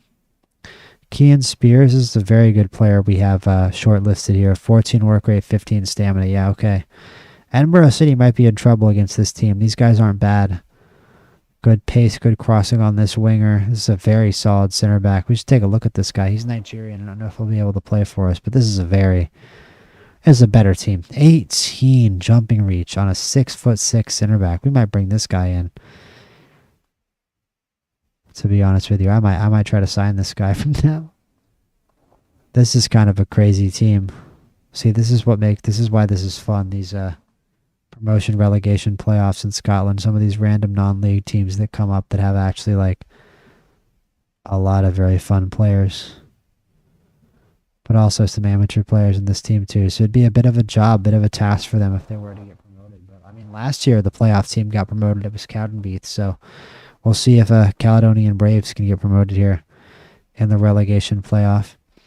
Semi-final is going to be Stenhousemuir versus Stirling and Dumbarton versus Peterhead. So Stirling from the league above, I believe they're the 8th place team from the league above, takes place in the semi-final. It's kind of complicated. It's kind of complicated because it involves, there's no red team in this league, but there's a red team in this league up here that has to play in this. Sorry. Yeah. I see. So Annan Athletic just gets relegated to League 2 and Stirling has to do the playoff. Never mind. It's not that complicated. So Annan Athletic is just going to go down to League 2 and Stirling has to do the playoff. Got it. Okay. So if you're bottom 2 in League 1, you have to do the playoff. We should keep that in mind for next year. We might end up in that position. Hopefully we don't, but hey, it could happen. But yeah, here. This is the League 1, League 2 relegation playoff. The relegation playoff from League 2, the relegation playoff is Cayley Braves, Edinburgh City. And from League 1, the relegation playoff is our promotion playoff. That's how it works. And our promotion playoff / League 2's relegation playoff is Stenhousemuir versus Stirling and Dumbarton versus Peterhead. So Stenhousemuir is the lowest seeded team. They have to play the top seeded team, which is Stirling from League 1. So that's a really tough match for Stenhousemuir. I'd love to take a look at the league schedule here and get a sense of when these matches were, because I would like to attend. I'm going to attend Stenhousemuir versus Stirling. And it says it's on May 7th. We'll attend that match and watch that one. But I'd also like to see... Hold up. We'll attend this match. And then... Is there here? We're going to attend that match as well. Cayley Braves versus Edinburgh City. And then here on the 10th, I'll select which of the matches I want to view, because if this Peterhead versus Dumbarton match is close, we'll watch that. It's unfortunate you can't attend multiple matches on the same day. Yeah, you can only attend one match on a given day. That's unfortunate. All right, so let's go to the 10th and the 7th, and let's watch this Stirling Stenhousemuir match. What does that say? Oh, I see. This does just the games we're watching. Cool. Uh-oh. Board is going to request youth recruitment and professional status. Let's see. It's a big moment here.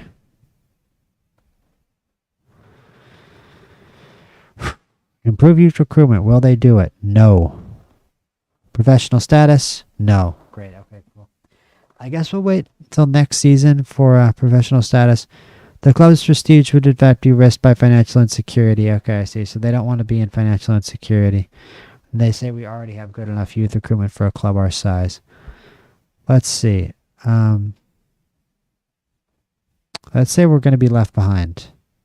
Clearly, it's an issue that's close to your heart. After considering, we said we grant your request. I love this new owner. He's giving us better youth recruitment.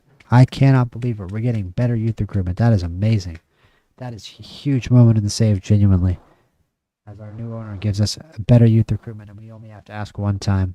Unprecedented. Let's see if they let us go professional. I think they may be right. It might not be the best financial move.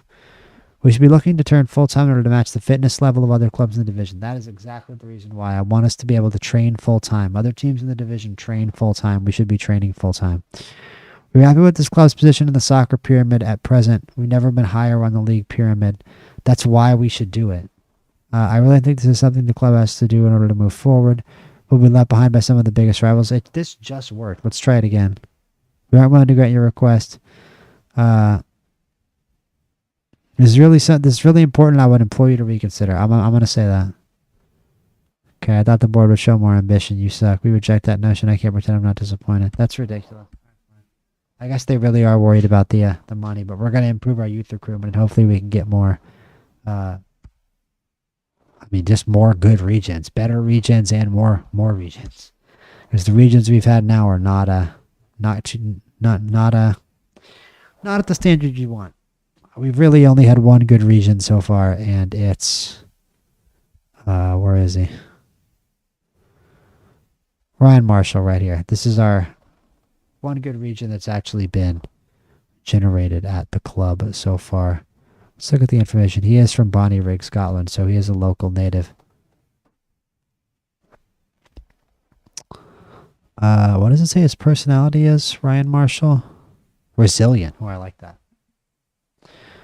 Very good for a midfielder. Squad end of season break. New squad season report. I'm not trying to read all that. We don't need to know. We don't even have 2 center backs right now. It says Cudahy is our best right back, and he's not even a right back. We definitely need some strengthening on the wings. That's really the primary thing here. I think if we want to be able to score goals up in League One, we obviously, Gilmartin, we're probably not going to be able to bring back, so we need a new advanced forward. We have 2 good target men, though. Henderson's an extremely good player, still under contract. Hilton's not bad, and we, of course, have Patterson as well to play out on the wing. Macaulay's not going to be here. Young, Murray, Lemon, Cudahy. I don't know. That's not what the team's going to look like to start next season. Don't worry about this whole thing. It's really not. Doesn't matter. End of season team meeting. It's going to be interesting to see how that team meeting goes. It's going to be very interesting to see how that team meeting goes. Club vision and expectations. Play attacking and counter attacking soccer. I don't know if I like this that much. I really don't, because we played defensive soccer before. Before it was played defensive soccer, and now it's play attacking and counter attacking, which is interesting. Can you really do both? But finish in mid-table. They want us to finish. Wow. Okay. So we have this new owner is ambitious. This new owner is a little ambitious. He wants us to finish mid-table, but I guess we probably are already a good enough team to finish mid-table in League One. So that might not be a completely unreasonable expectation, rather. But what we should do is, I really don't know how this team meeting is going to go. I really don't know how this team meeting is going to go. Whoops. One moment, guys.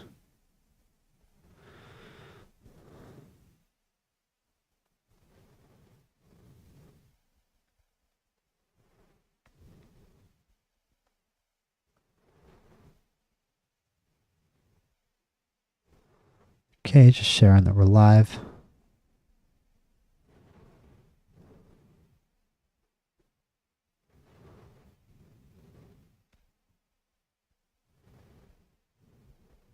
All right. Hold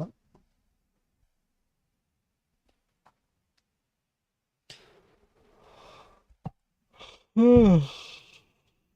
All right. Let's see what we want to achieve for next season. The board said mid-table, so I might say the same thing. Let's talk about our League One aims for next season. I'm confident we can show everyone what we're made of and put in a strong league campaign. I'm not even going to say avoid relegation. Let's see. We're good enough to avoid relegation. We're good enough to not be relegated. Congratulations on getting promoted. It's a fantastic achievement. I believe you got the ability to help us make the playoffs. I don't know about that. I don't know, make the playoffs next time around. Top half finish. Let's say mid-table. I'm so happy with the season. Promotion is fully deserved. You haven't even a chance to step up to the level when we come back.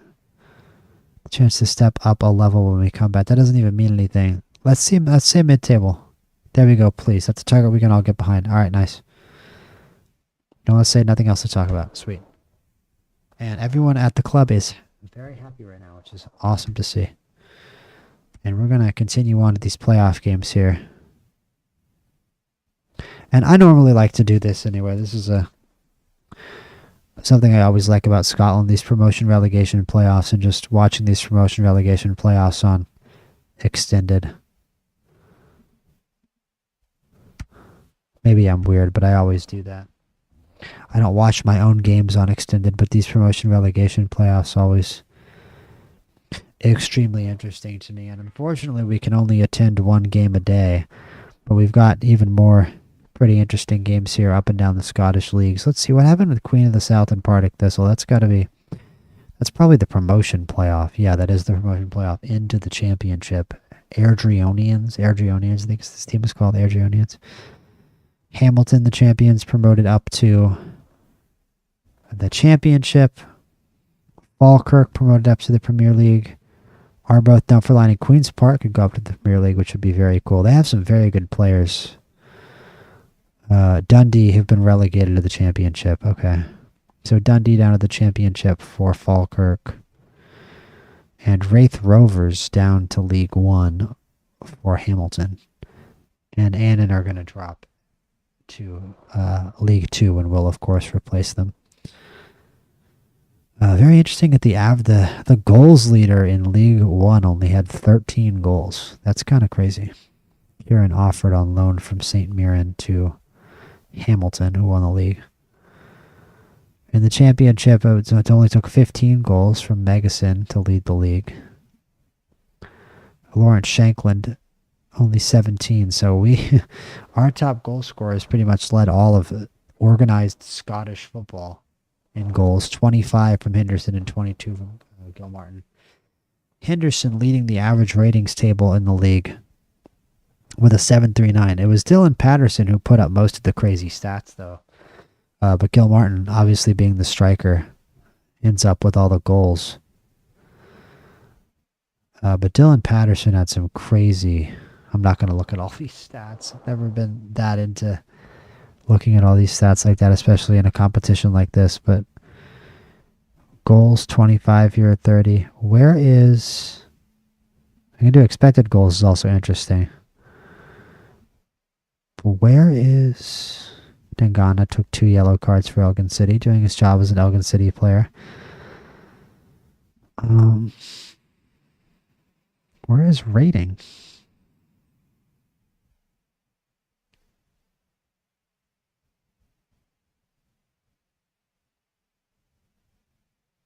Oh, we can look over here.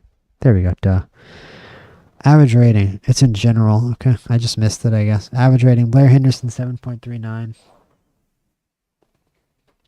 And Dylan Patterson ends up 4th. He was at the top of this list for quite a while, which is why I was looking for him. Dane Murray also appears 15th, which is crazy for a center back. Shows just how talented he is. And now we're going to head to this playoff match between Stenhousemuir and... Who is it? Sterling? Yeah, it's Sterling and Stenhousemuir. Correct. And let's go on extended highlights, and I'll be back in just a second.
All right, so halftime. Hold on, I'm going to turn my face cam off for just 1 second.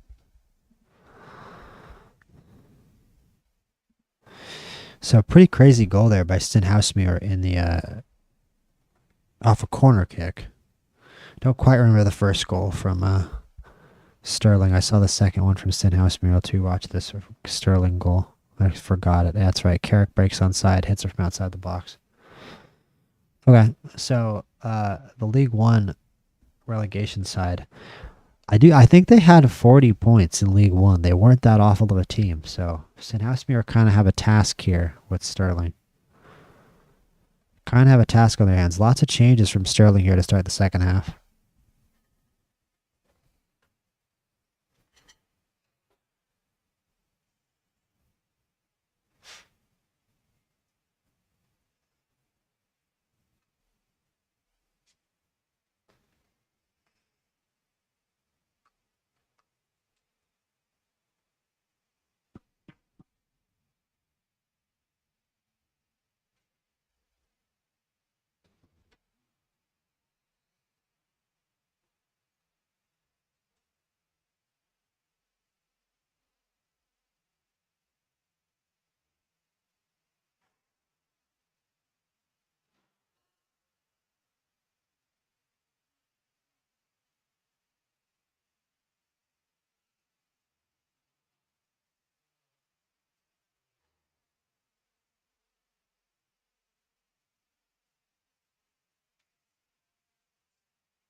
I was looking away. It's a big goal for Sterling. Let's take a look at the replay. Off a throw-in. Another goal off a throw-in. Milne to Hasty. Is he going to hit it from outside the box? Got two guys on him.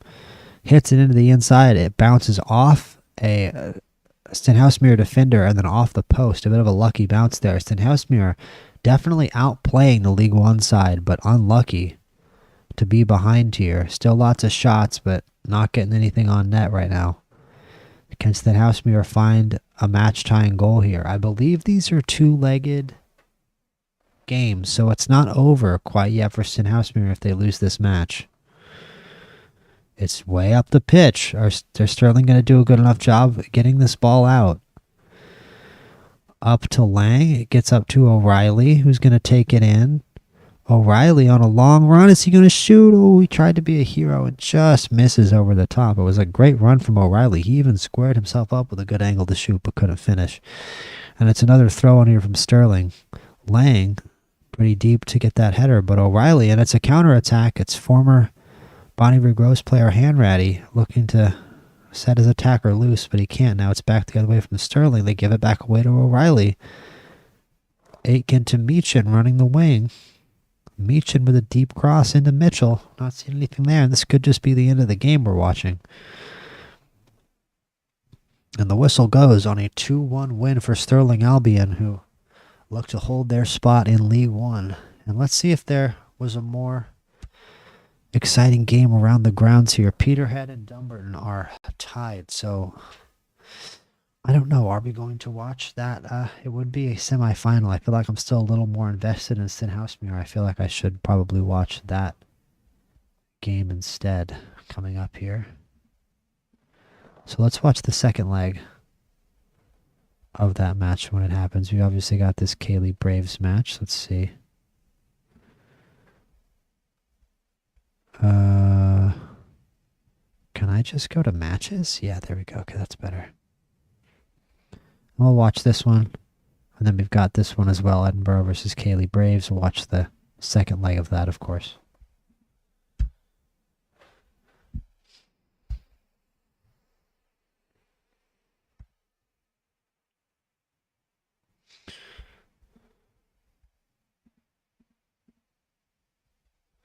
You aren't done with that recruitment focus.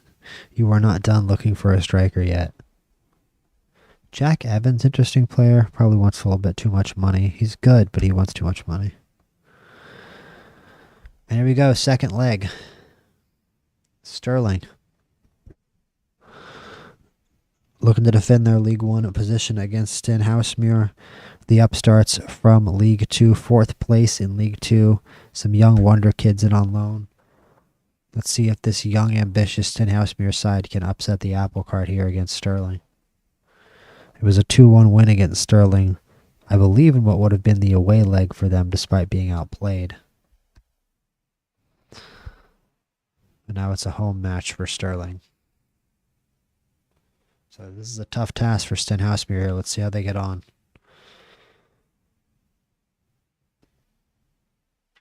Carrick breaking through already for Sterling.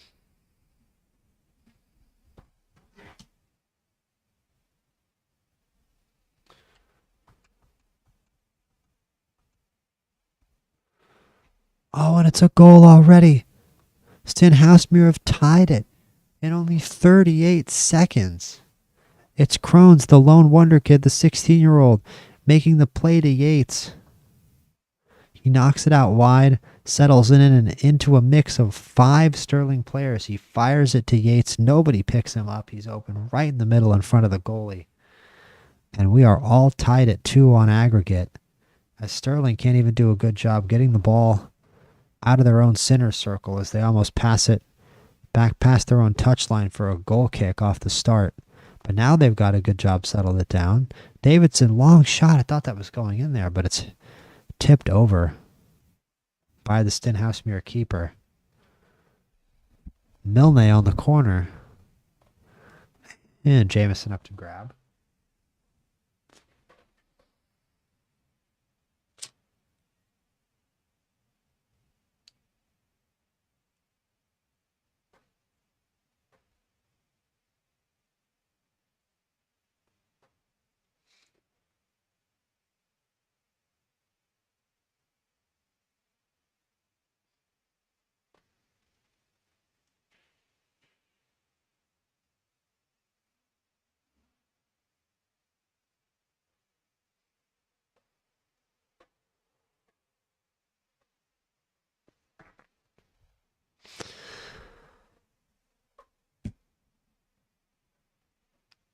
Stenhousemuir still chasing.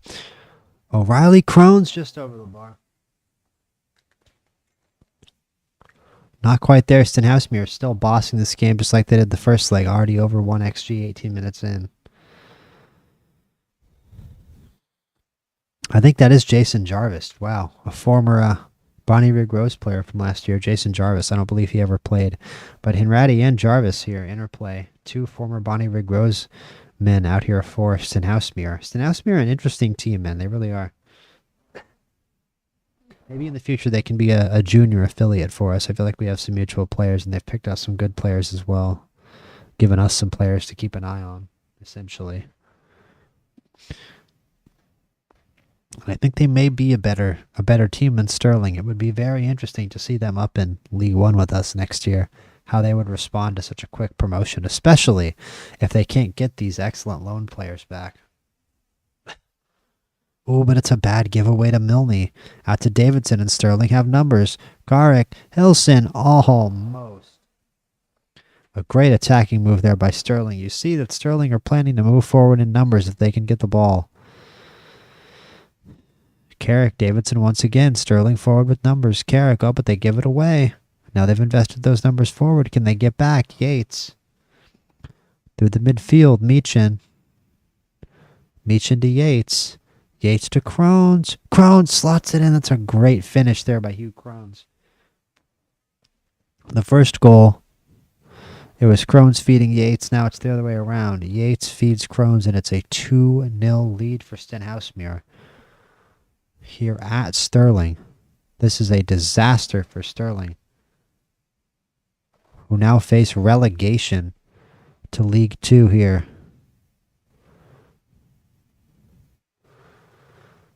Krones to give away to Carrick. Can they recover? Carrick, not quite enough speed. And it's tipped over the bar. And it's Ricky Waugh. I believe that's another former one of our players on Sterling. We had him on loan until earlier this year. He was our starting left back, and he definitely took corners for us. And Sterling in a world of trouble. They've got 2 shots on goal, but they don't have most of the possession. Stenhousemuir have been better in this game, and Sterling are going to have to put up a goal here in the second half to have any hope.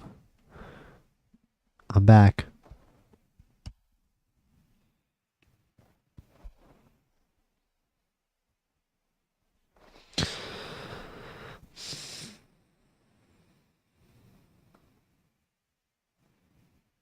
Waugh inside to Scott. Scott, can he turn it? Nope. Oh, gives it away to Crones. Crones, Jarvis, Bronski. It's another cheap giveaway in the midfield. Hilson.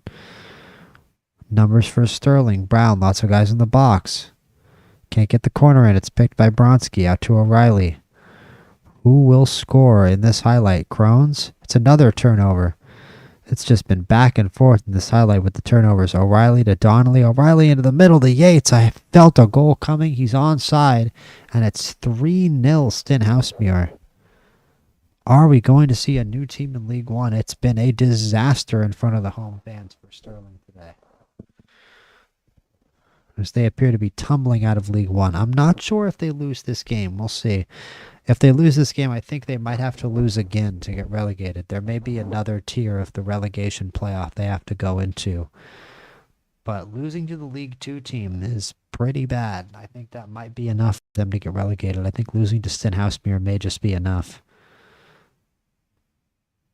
Hilson to Hasty. They've had men forward the whole game, and it's part of why they've gotten hit so bad on the counter. It just feels like a lot of their guys don't have that much pace, to be real with you. They have to get pure numbers, sheer numbers forward, because they don't have that much skill individually.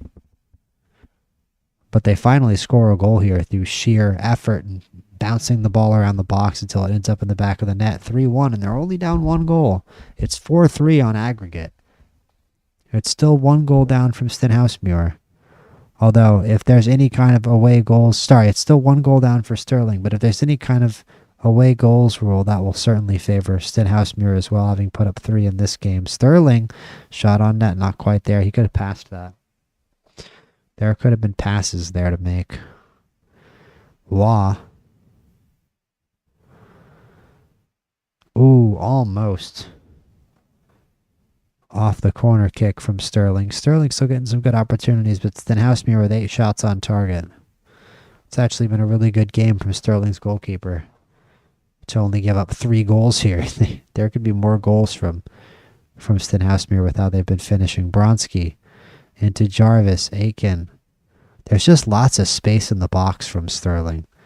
Sterling put a lot of men forward, and they're leaving a lot of space open in the box. But it's Brown. It's a cheap pickoff. Carrick. It's another cheap pickoff. Bronski. And the midfield has made so many interceptions. I wonder how many interceptions Bronski's made in this game. O'Reilly, Crones to Bronski. The Wonder Kid's doing all the work, and it's slapped off the bar from Stenhousemuir to end that highlight. But it's a quick other highlight. Bronski almost goes in off the touchline. Off the post and then off the touchline, but not quite in the net. Billum Aiken passes it to Bronski, picked off by Donnelly. Crones inside, just wide. Another corner for Stenhousemuir. In front of the away fans, headed away. Hanratty, a former player of ours as well.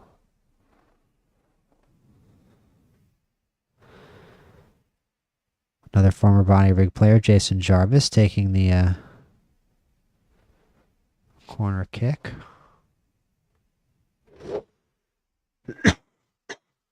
Ooh, Meechan back post recovers and scores, and that should do it for Stenhousemuir. A 4-1 lead for Stenhousemuir, a set-piece goal for the fullback, Jack Meechan. And it's a 4-1 lead on the game and a 5-3 lead on aggregate. They've erased that 2-1 deficit from the first game to take a lead. And now Sterling, it's going to be even more desperate times and desperate measures to try to make something happen. But once again, they just lump numbers forward and leave oceans of space both in the midfield and defense. And Aitken nearly scores there for Stenhousemuir.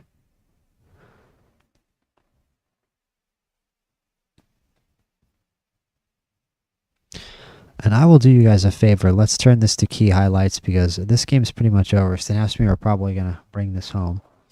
And we've got more games to watch, of course. Ooh, and O'Reilly. It's another goal for Stenhousemuir. Unreal.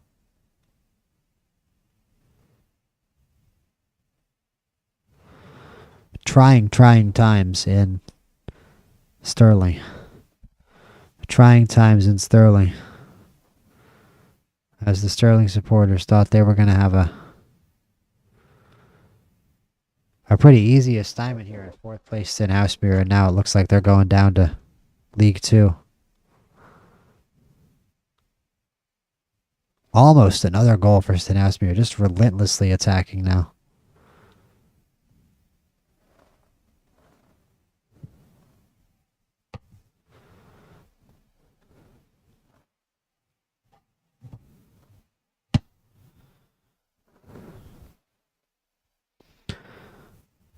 Hilson, it's another attack from Sterling. They haven't been dead in attack, but their attacking intent, once again, is a big part of why they've conceded so many in this game. But it is another. We're on key highlights, so this may be a key highlight. Davidson up the pitch. This really could just be them getting counterattacked again. It is. Aitken in through 6-1. And this is a humiliation for Sterling at this point. Sterling are going down to League 2 with a humbling shellacking at the hands of Stenhousemuir here, who look young and capable and hungry in attack here. 3.5 XG. And a couple of very excellent wonder kids and some former Bonnyrigg Rose players here in Hanratty and Jarvis as well. And it's just too easy. Just carving Sterling to pieces. Look at Stenhousemuir go. They have really built some kind of a team here. They look very deserving of going up, even though sadly they're going to have to face another round of this 4-team playoff in order to do so.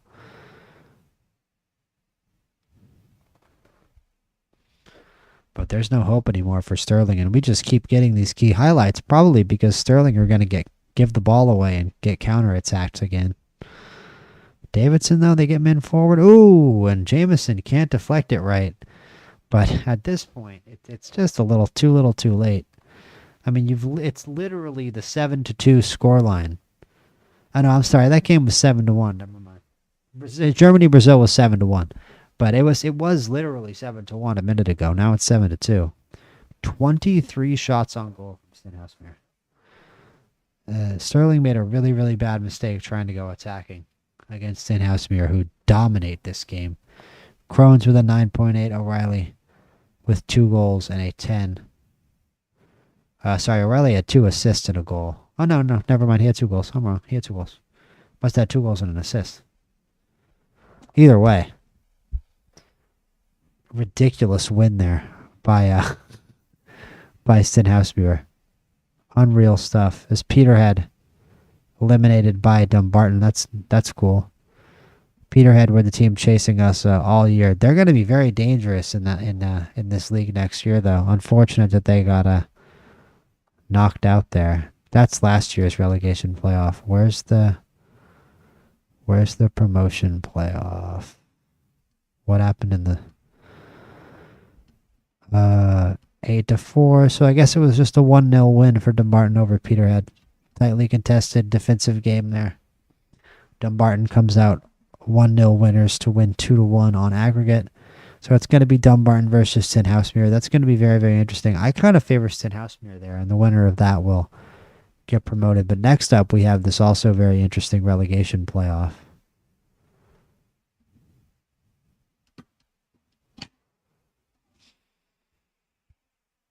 Between Cayley Braves and Edinburgh City. So let's take a look. We looked at Cayley Braves before. Let's take a look at Edinburgh City. Andrew Kyle is their striker. I've heard of him before. Hunter also a striker, 12 pace, 11 finishing. McNamara, yeah, this is not a very good team. It's a young team, but not a super talented team. Not a lot of great talent on the wings. Frankie Dean, this guy's under contract too. This isn't a bad player. I might actually shortlist this guy. Good mentals, good flair. Mikey Milnes, also a young midfielder. So they have some talented young midfielders here in Edinburgh City, but it's no real mystery with the lack of attacking flair they have. Why they've struggled. The negative 52 goal differential is pretty rough, and you would think that Cayley Braves, who I would assume the game just selected for being the best team outside of, the Scottish Football League, the best team in the Lowland League or the Highland League is who I would think that got selected. You would think that compared to this team, Edinburgh City aren't going to have much of a chance. So I would expect Cayley Braves to probably win this, but we'll see. We'll see. It's going to be 2 legs, and it'll be interesting to see how Cayley Braves play.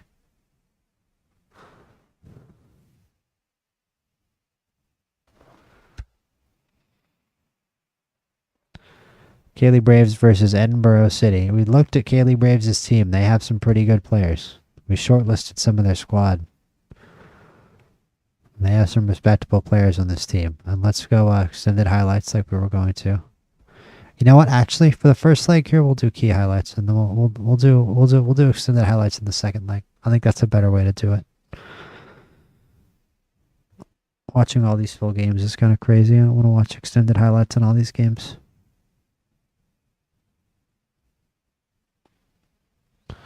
But Cayley Braves really could dominate. Edinburgh City with shots, though. 3 shots, 2 on target.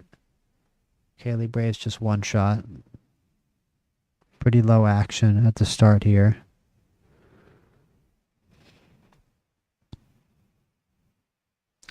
Cayley Braves do seem to be attacking more. They narrowly missed the free kick. We should, 1 second. Over the top. I feel like I have the wrong thing up here. Let's put...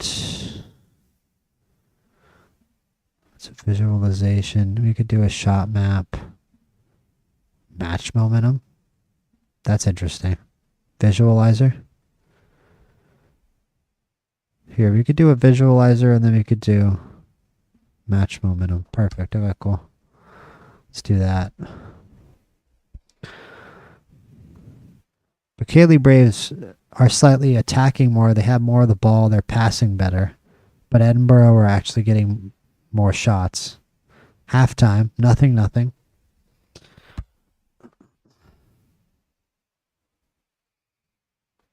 Who will be promoted to League 2 next season? It has been a timid affair so far, to say the least. There's a good scoring chance for Cayley Braves. Goes by the wayside. And here's a highlight. 62nd minute, we finally get a highlight. Spears. McDowell. Some slower players here, you can tell. Brown. But some bigger bodies here on Cayley Braves. Ewan. Bredner. Cutting inside. Nice move. Ooh, but he fires it over the bar. That was a nice cut in. But he couldn't finish.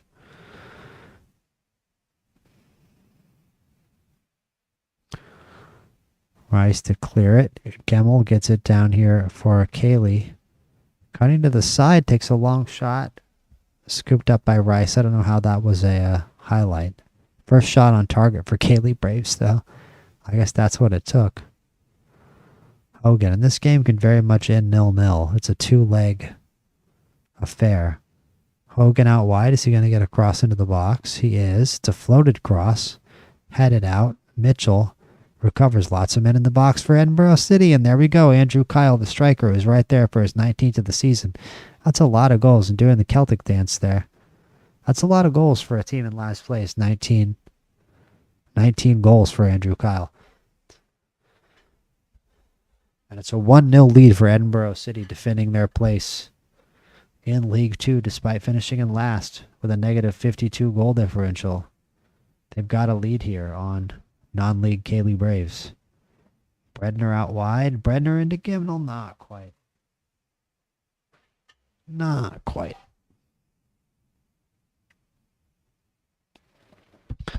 Whoopsie. Throw a like and a sub on the stream if you love on the stream. Throw a like and a sub on the stream if you guys love Football Manager out there.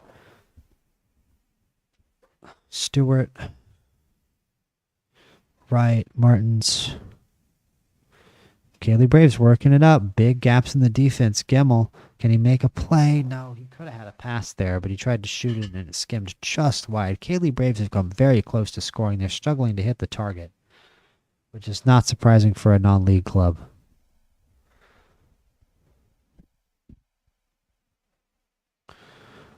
Brown, trying to start moving it up the pitch. Spears to Kusick, out wide to Brown. Brown working inside. Hogan heads it out. Bredner into Kusick. He's got an open shot. He makes the shot.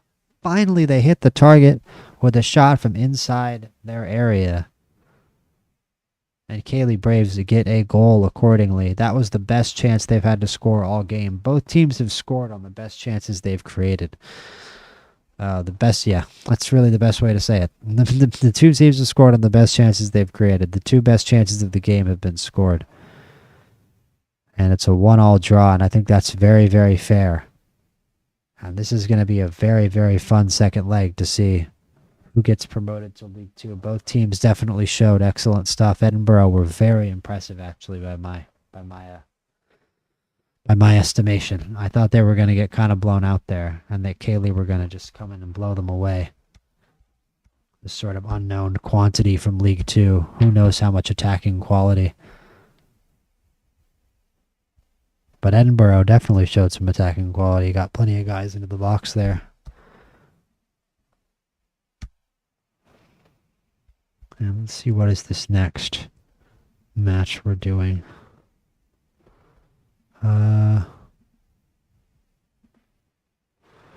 When is this game? Hold up, I need to just go. Where is League Two matches?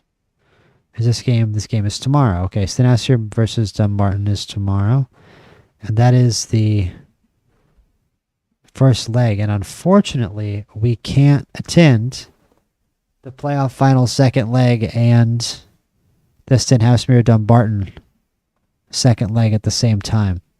That's a tragedy. Can we take a vacation and do it? Let me just check. Is there a way to do this?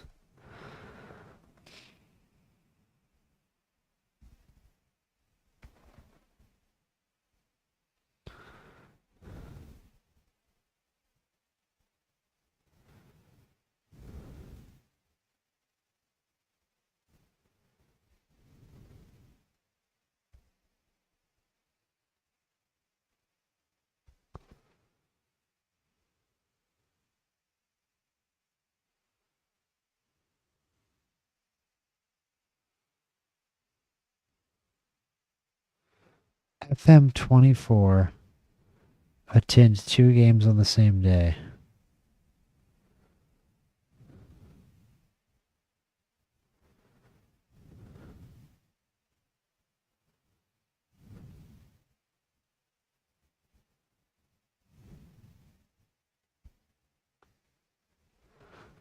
It says you have to add another manager.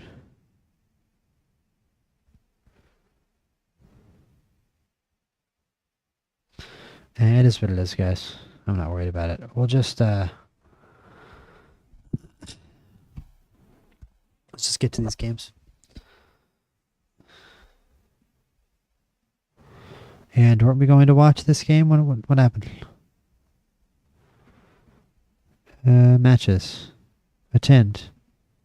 Here we go. Okay, Stenny versus Dumbarton.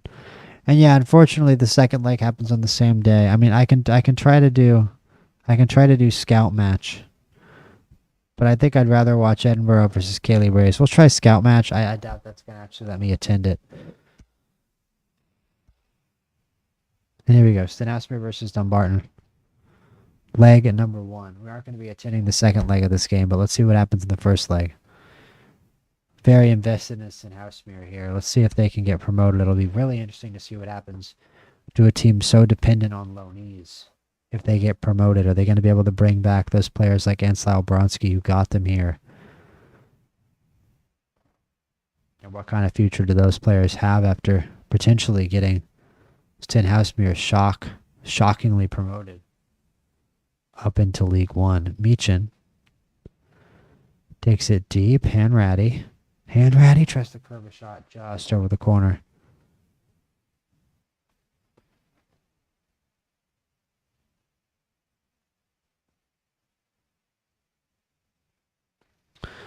Here's a possible chance for Dumbarton, headed over the bar.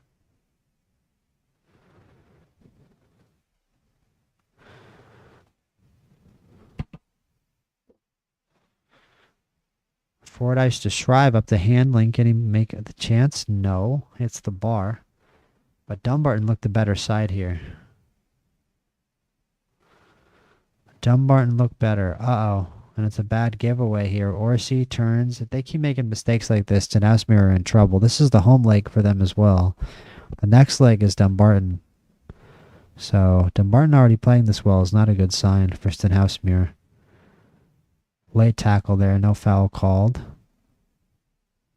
They get a nice shot, but it's blocked. Hanley's going to turn around. Dunman. They're getting so many guys inside. That's Durnan. That's what that guy's name is. Durnan, not Dunman. Crones is going to turn it upfield, though. O'Reilly, is this a counterattack here from Stenhousemuir? This highlight isn't ending. Crones, Jarvis. Is he going to play it to the fullback? Yes, he is. Meechin getting involved in the play. Meechin out wide, pumps it into Yates, just over the bar. Fun end-to-end stuff there, though. Stenhousemuir showing some attacking vigor here for the first time in this game. 4 shots for Stenhousemuir, 7 for Dumbarton. But not 1 XG yet for either team. Meechin takes a yellow there in the 28th for Stenhousemuir. Slightly more possession for Stenhousemuir. Both teams passing very well, 88 to 87. Dumbarton over 1 XG, 4 shots on target, so they're definitely testing Stenhousemuir's keeper.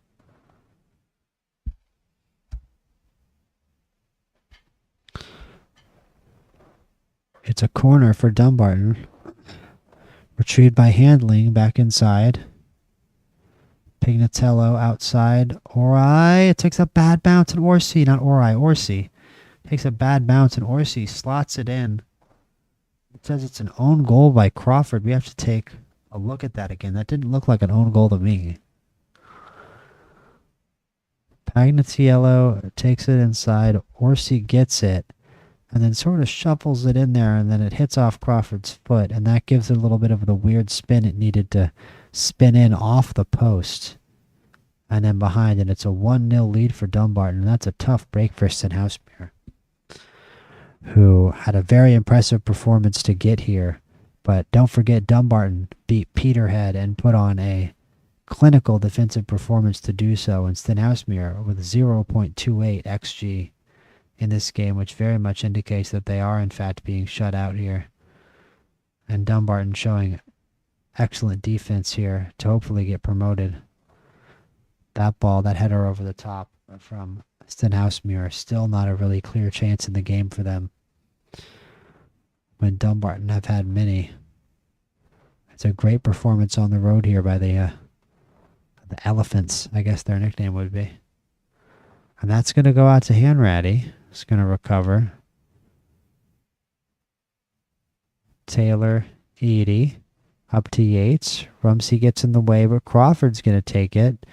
Crawford whips it across the box. No one's there. Back to the other fullback in Meechin. Yates deflected out for a corner. More pressure for Stenhousemuir. One of the better instances of them getting men up in this game, but once again, it's going to be an effort that floats far over the bar. Lots of shots over the bar here from Stenhousemuir. Lots of shots not really threatening the goal. Yates, Meechin, nothing there. Yates back outside. Yates, is he going to turn and shoot? No. Meechin far inside. McAdams saves it, and it clambers off the post. Stenhousemuir once again. That's their first shot on target, though. They get over 1 XG, and it's another shot on target immediately after. We don't see it. 2 more shots, but it's not enough. Stenhousemuir. It's another 1-0 win for Dumbarton, who look like they're going to make their way up the leagues, up to League One on the sheer back of their defense. Let's take a look at McAdams, this goalie. Yeah, they have a very good goalie. Other than that 6 command of area, it's about as good as it gets at this level. 12 positioning, 13 reflexes, and 15 agility at 6'3". This is an excellent, excellent goalkeeper for this level. We're definitely shortlisting him in McAdams. Who works his magic there, and Greenock Morton in the championship with a 2-0 lead. Sorry, in League One, looking to be promoted to the championship. Greenock Morton beat Queen of the South.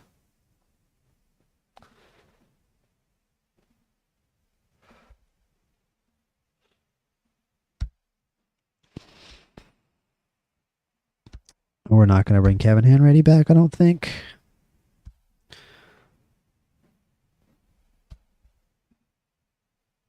And 2 big games today. Unfortunately, we can only attend one. We're going to attend Edinburgh City versus Cayley Braves. We're going to watch this on extended highlights. That's going to be the last thing I think I'm going to do in this stream. But let's see who gets promoted to the Scottish Football League, or rather, if Cayley Braves can get promoted into Edinburgh City's spot in the Scottish Football League.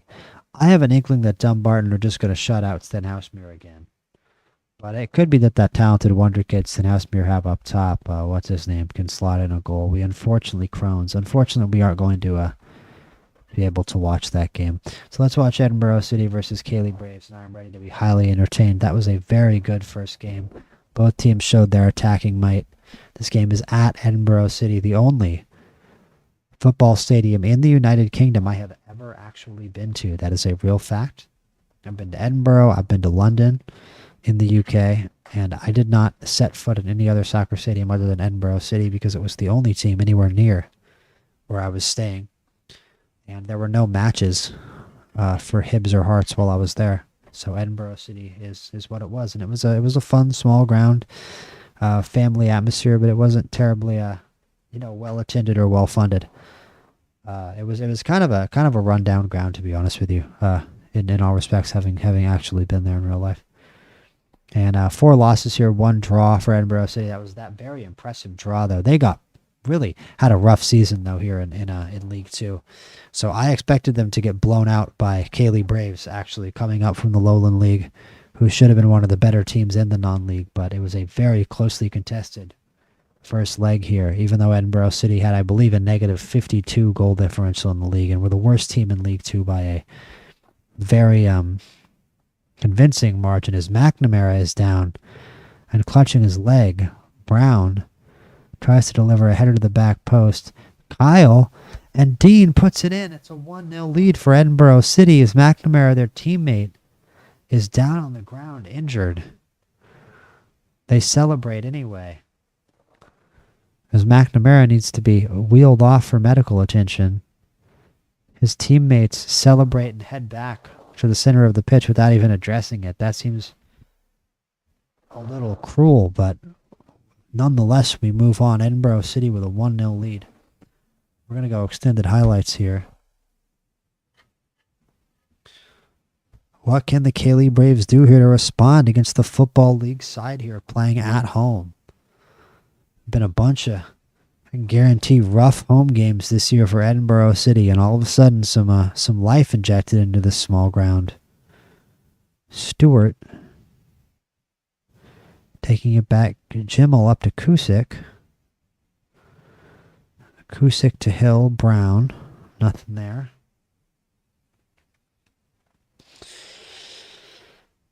Balanced attack so far for Cayley Braves, you see, but once again we're back at Edinburgh's end of the pitch. McNamara, Hogan, and it falls to Gemmel. Could this be a Cayley Braves attack? Gemmel, he's going to get it back to Bredner. Not a lot of pace on this Cayley Braves team. Their strikers tend to get forced to the side of the pitch. Hogan to Brown. Mills, some space here for Edinburgh City. Mitchell, Edinburgh City going to reset now to the defensive line into the midfield for Dean. Takes it back to Kilmonick. Milnes. Dean into Kyle on an attacking run. Takes a shot. Brown saves. It might have hit the post. I think Brown saved that. McNamara to the inside. Brown. Gemmell. Gemmell over to Bredner. Stewart to right. Right, Kustik, is this an attacking move for Cayley Braves? No, the ball floats out of bounds. 59% possession for Cayley. Stewart to Bredner. Stewart to Gemmell, nothing there. Hogan.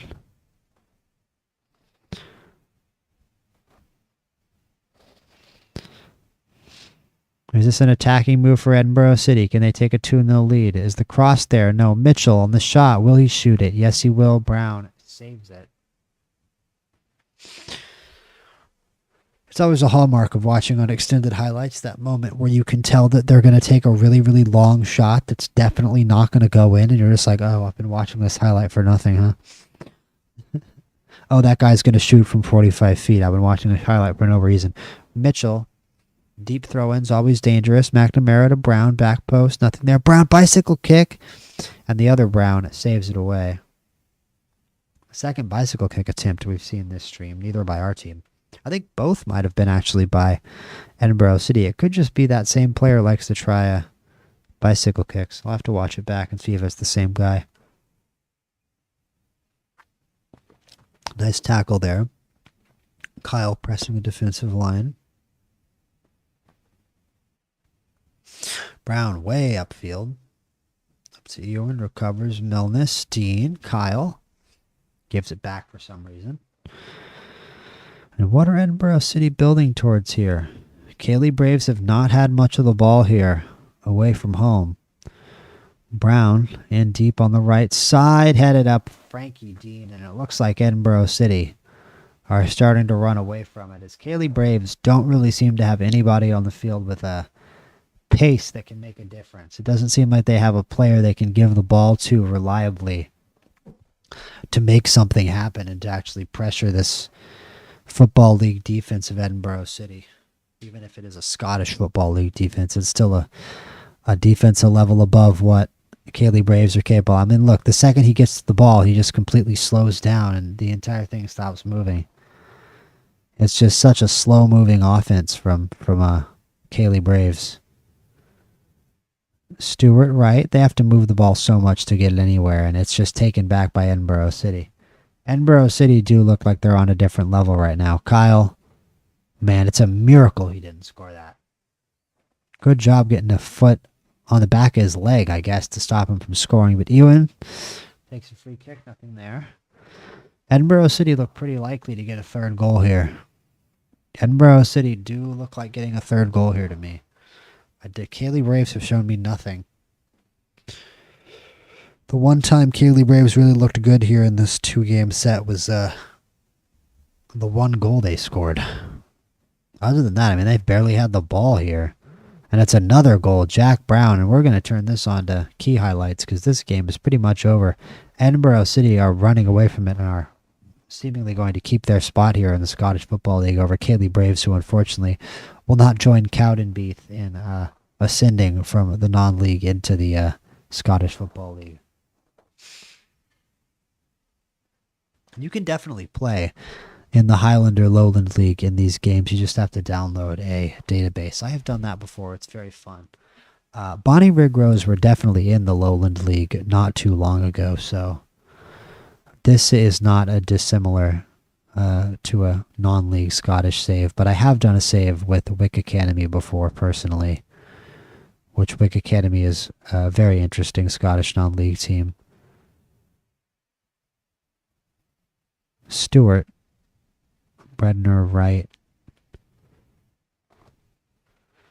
Let's see if Cayley Braves can build anything up. It says it's a key highlight. They're really trying to build up play here for a team down 3-0. I mean, with also a team without much speed, you'd figure they'd be better off just lobbing the ball up. And there you go. Kusik to Gemmell. They really had to walk that ball in.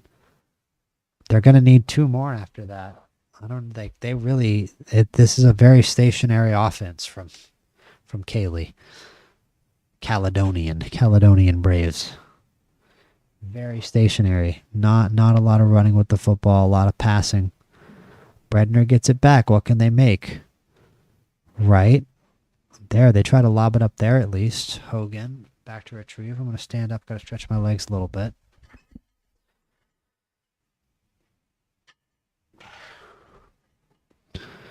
Rice for Brown. Kusick gets it right through the middle of the field. Every time you expect him to have like a burst of pace, nothing happens. Everything slows down. It's crazy watching Kaylee Braves.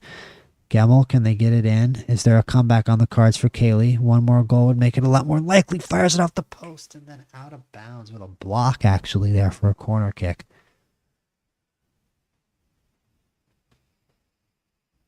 And it's retrieved by Rice for Edinburgh.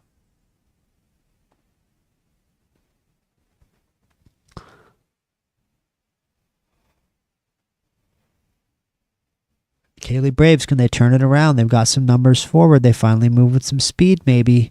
Gemmel, can they get that pass to Hill? Hill shoots it high off the bar. The lack of speed, it comes back to bite them again. They're being forced to take shots from so far outside the box.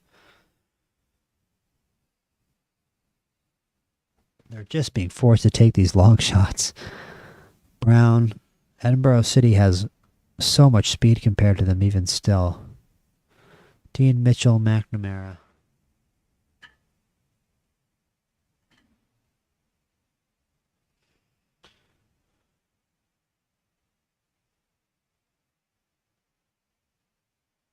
Hogan running the wing. Kyle. McNamara to the inside. Brown, and that's going to do it. That is going to seal it up for Edinburgh City.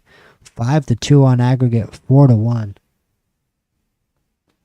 It's another sizable blowout here in one of these playoff games.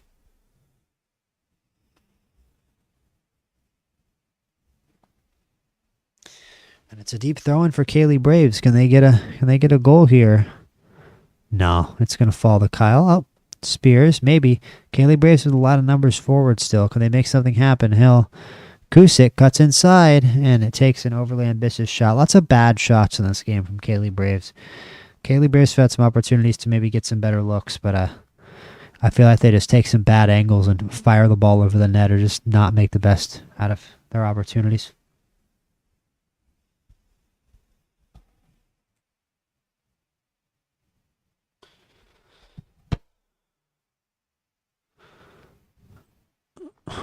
Bredner, Spears, long shot, right, to recover.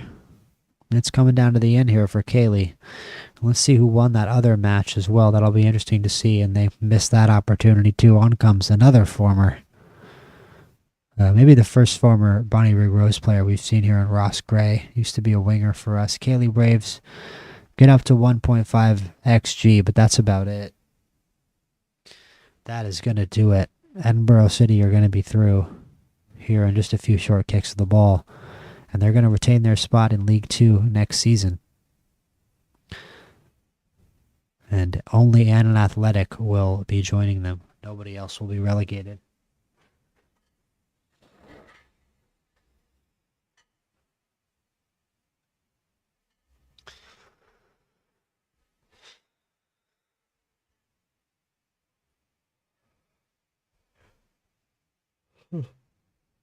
As Sterling have already made themselves safe. So, Edinburgh City keeps their spot in League 2. Annan Athletic go down, we go up.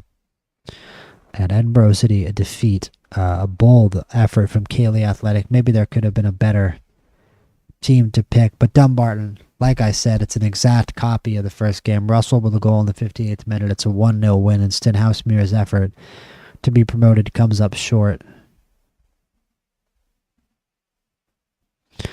And so Dumbarton are promoted. The only teams promoted this year, Dumbarton and Bonnyrigg Rose, into League 1.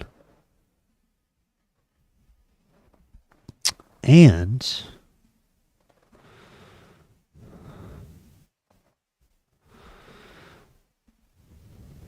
we see here, yes, the Stenhousemuir are forced to start over again. So next year, League 2 is going to be Peterhead, Stenhousemuir, Cowdenbeath, Elgin City, East Fife, Kelty Hearts, Stranraer, Edinburgh City, and an Athletic. And then I guess one team from the non-league, maybe?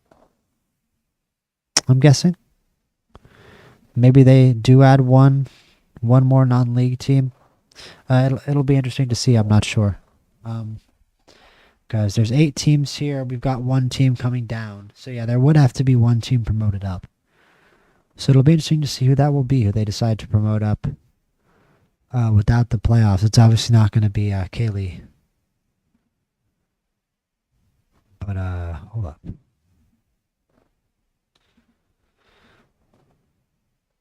Let's go up the leagues here. League 1. So in League 1, it says Sterling got relegated. How did Sterling get relegated? Oh, I guess maybe they went into another playoff and then lost. So that's the other team. Oh, they lost to Stenhousemuir, so they just get relegated. I see. So Stenhousemuir relegated Sterling Albion, basically. So there is not going to be another team promoted. Okay, I see. So Sterling Albion get relegated by Stenhousemuir. That's pretty badass, honestly. So Sterling have some beef with Stenhousemuir now in League 2 after they relegated them. Because Sterling didn't have that bad of a year. 41 points. It was a pretty tightly contested mid-table. A couple more positive results. They're up here with Aloha and Spartans, who got promoted last year and not worrying about anything. I believe Clyde got promoted last year, too.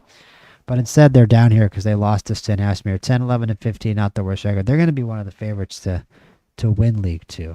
So League 2 next year is going to be Sterling, Annan, Peterhead, Stenhousemuir, Cowdenbeath, Elgin City, East 5, Keltier, Stammer, Edinburgh City. Nobody promoted from the Lowland League, unfortunately, which sucks to see, but it is what it is.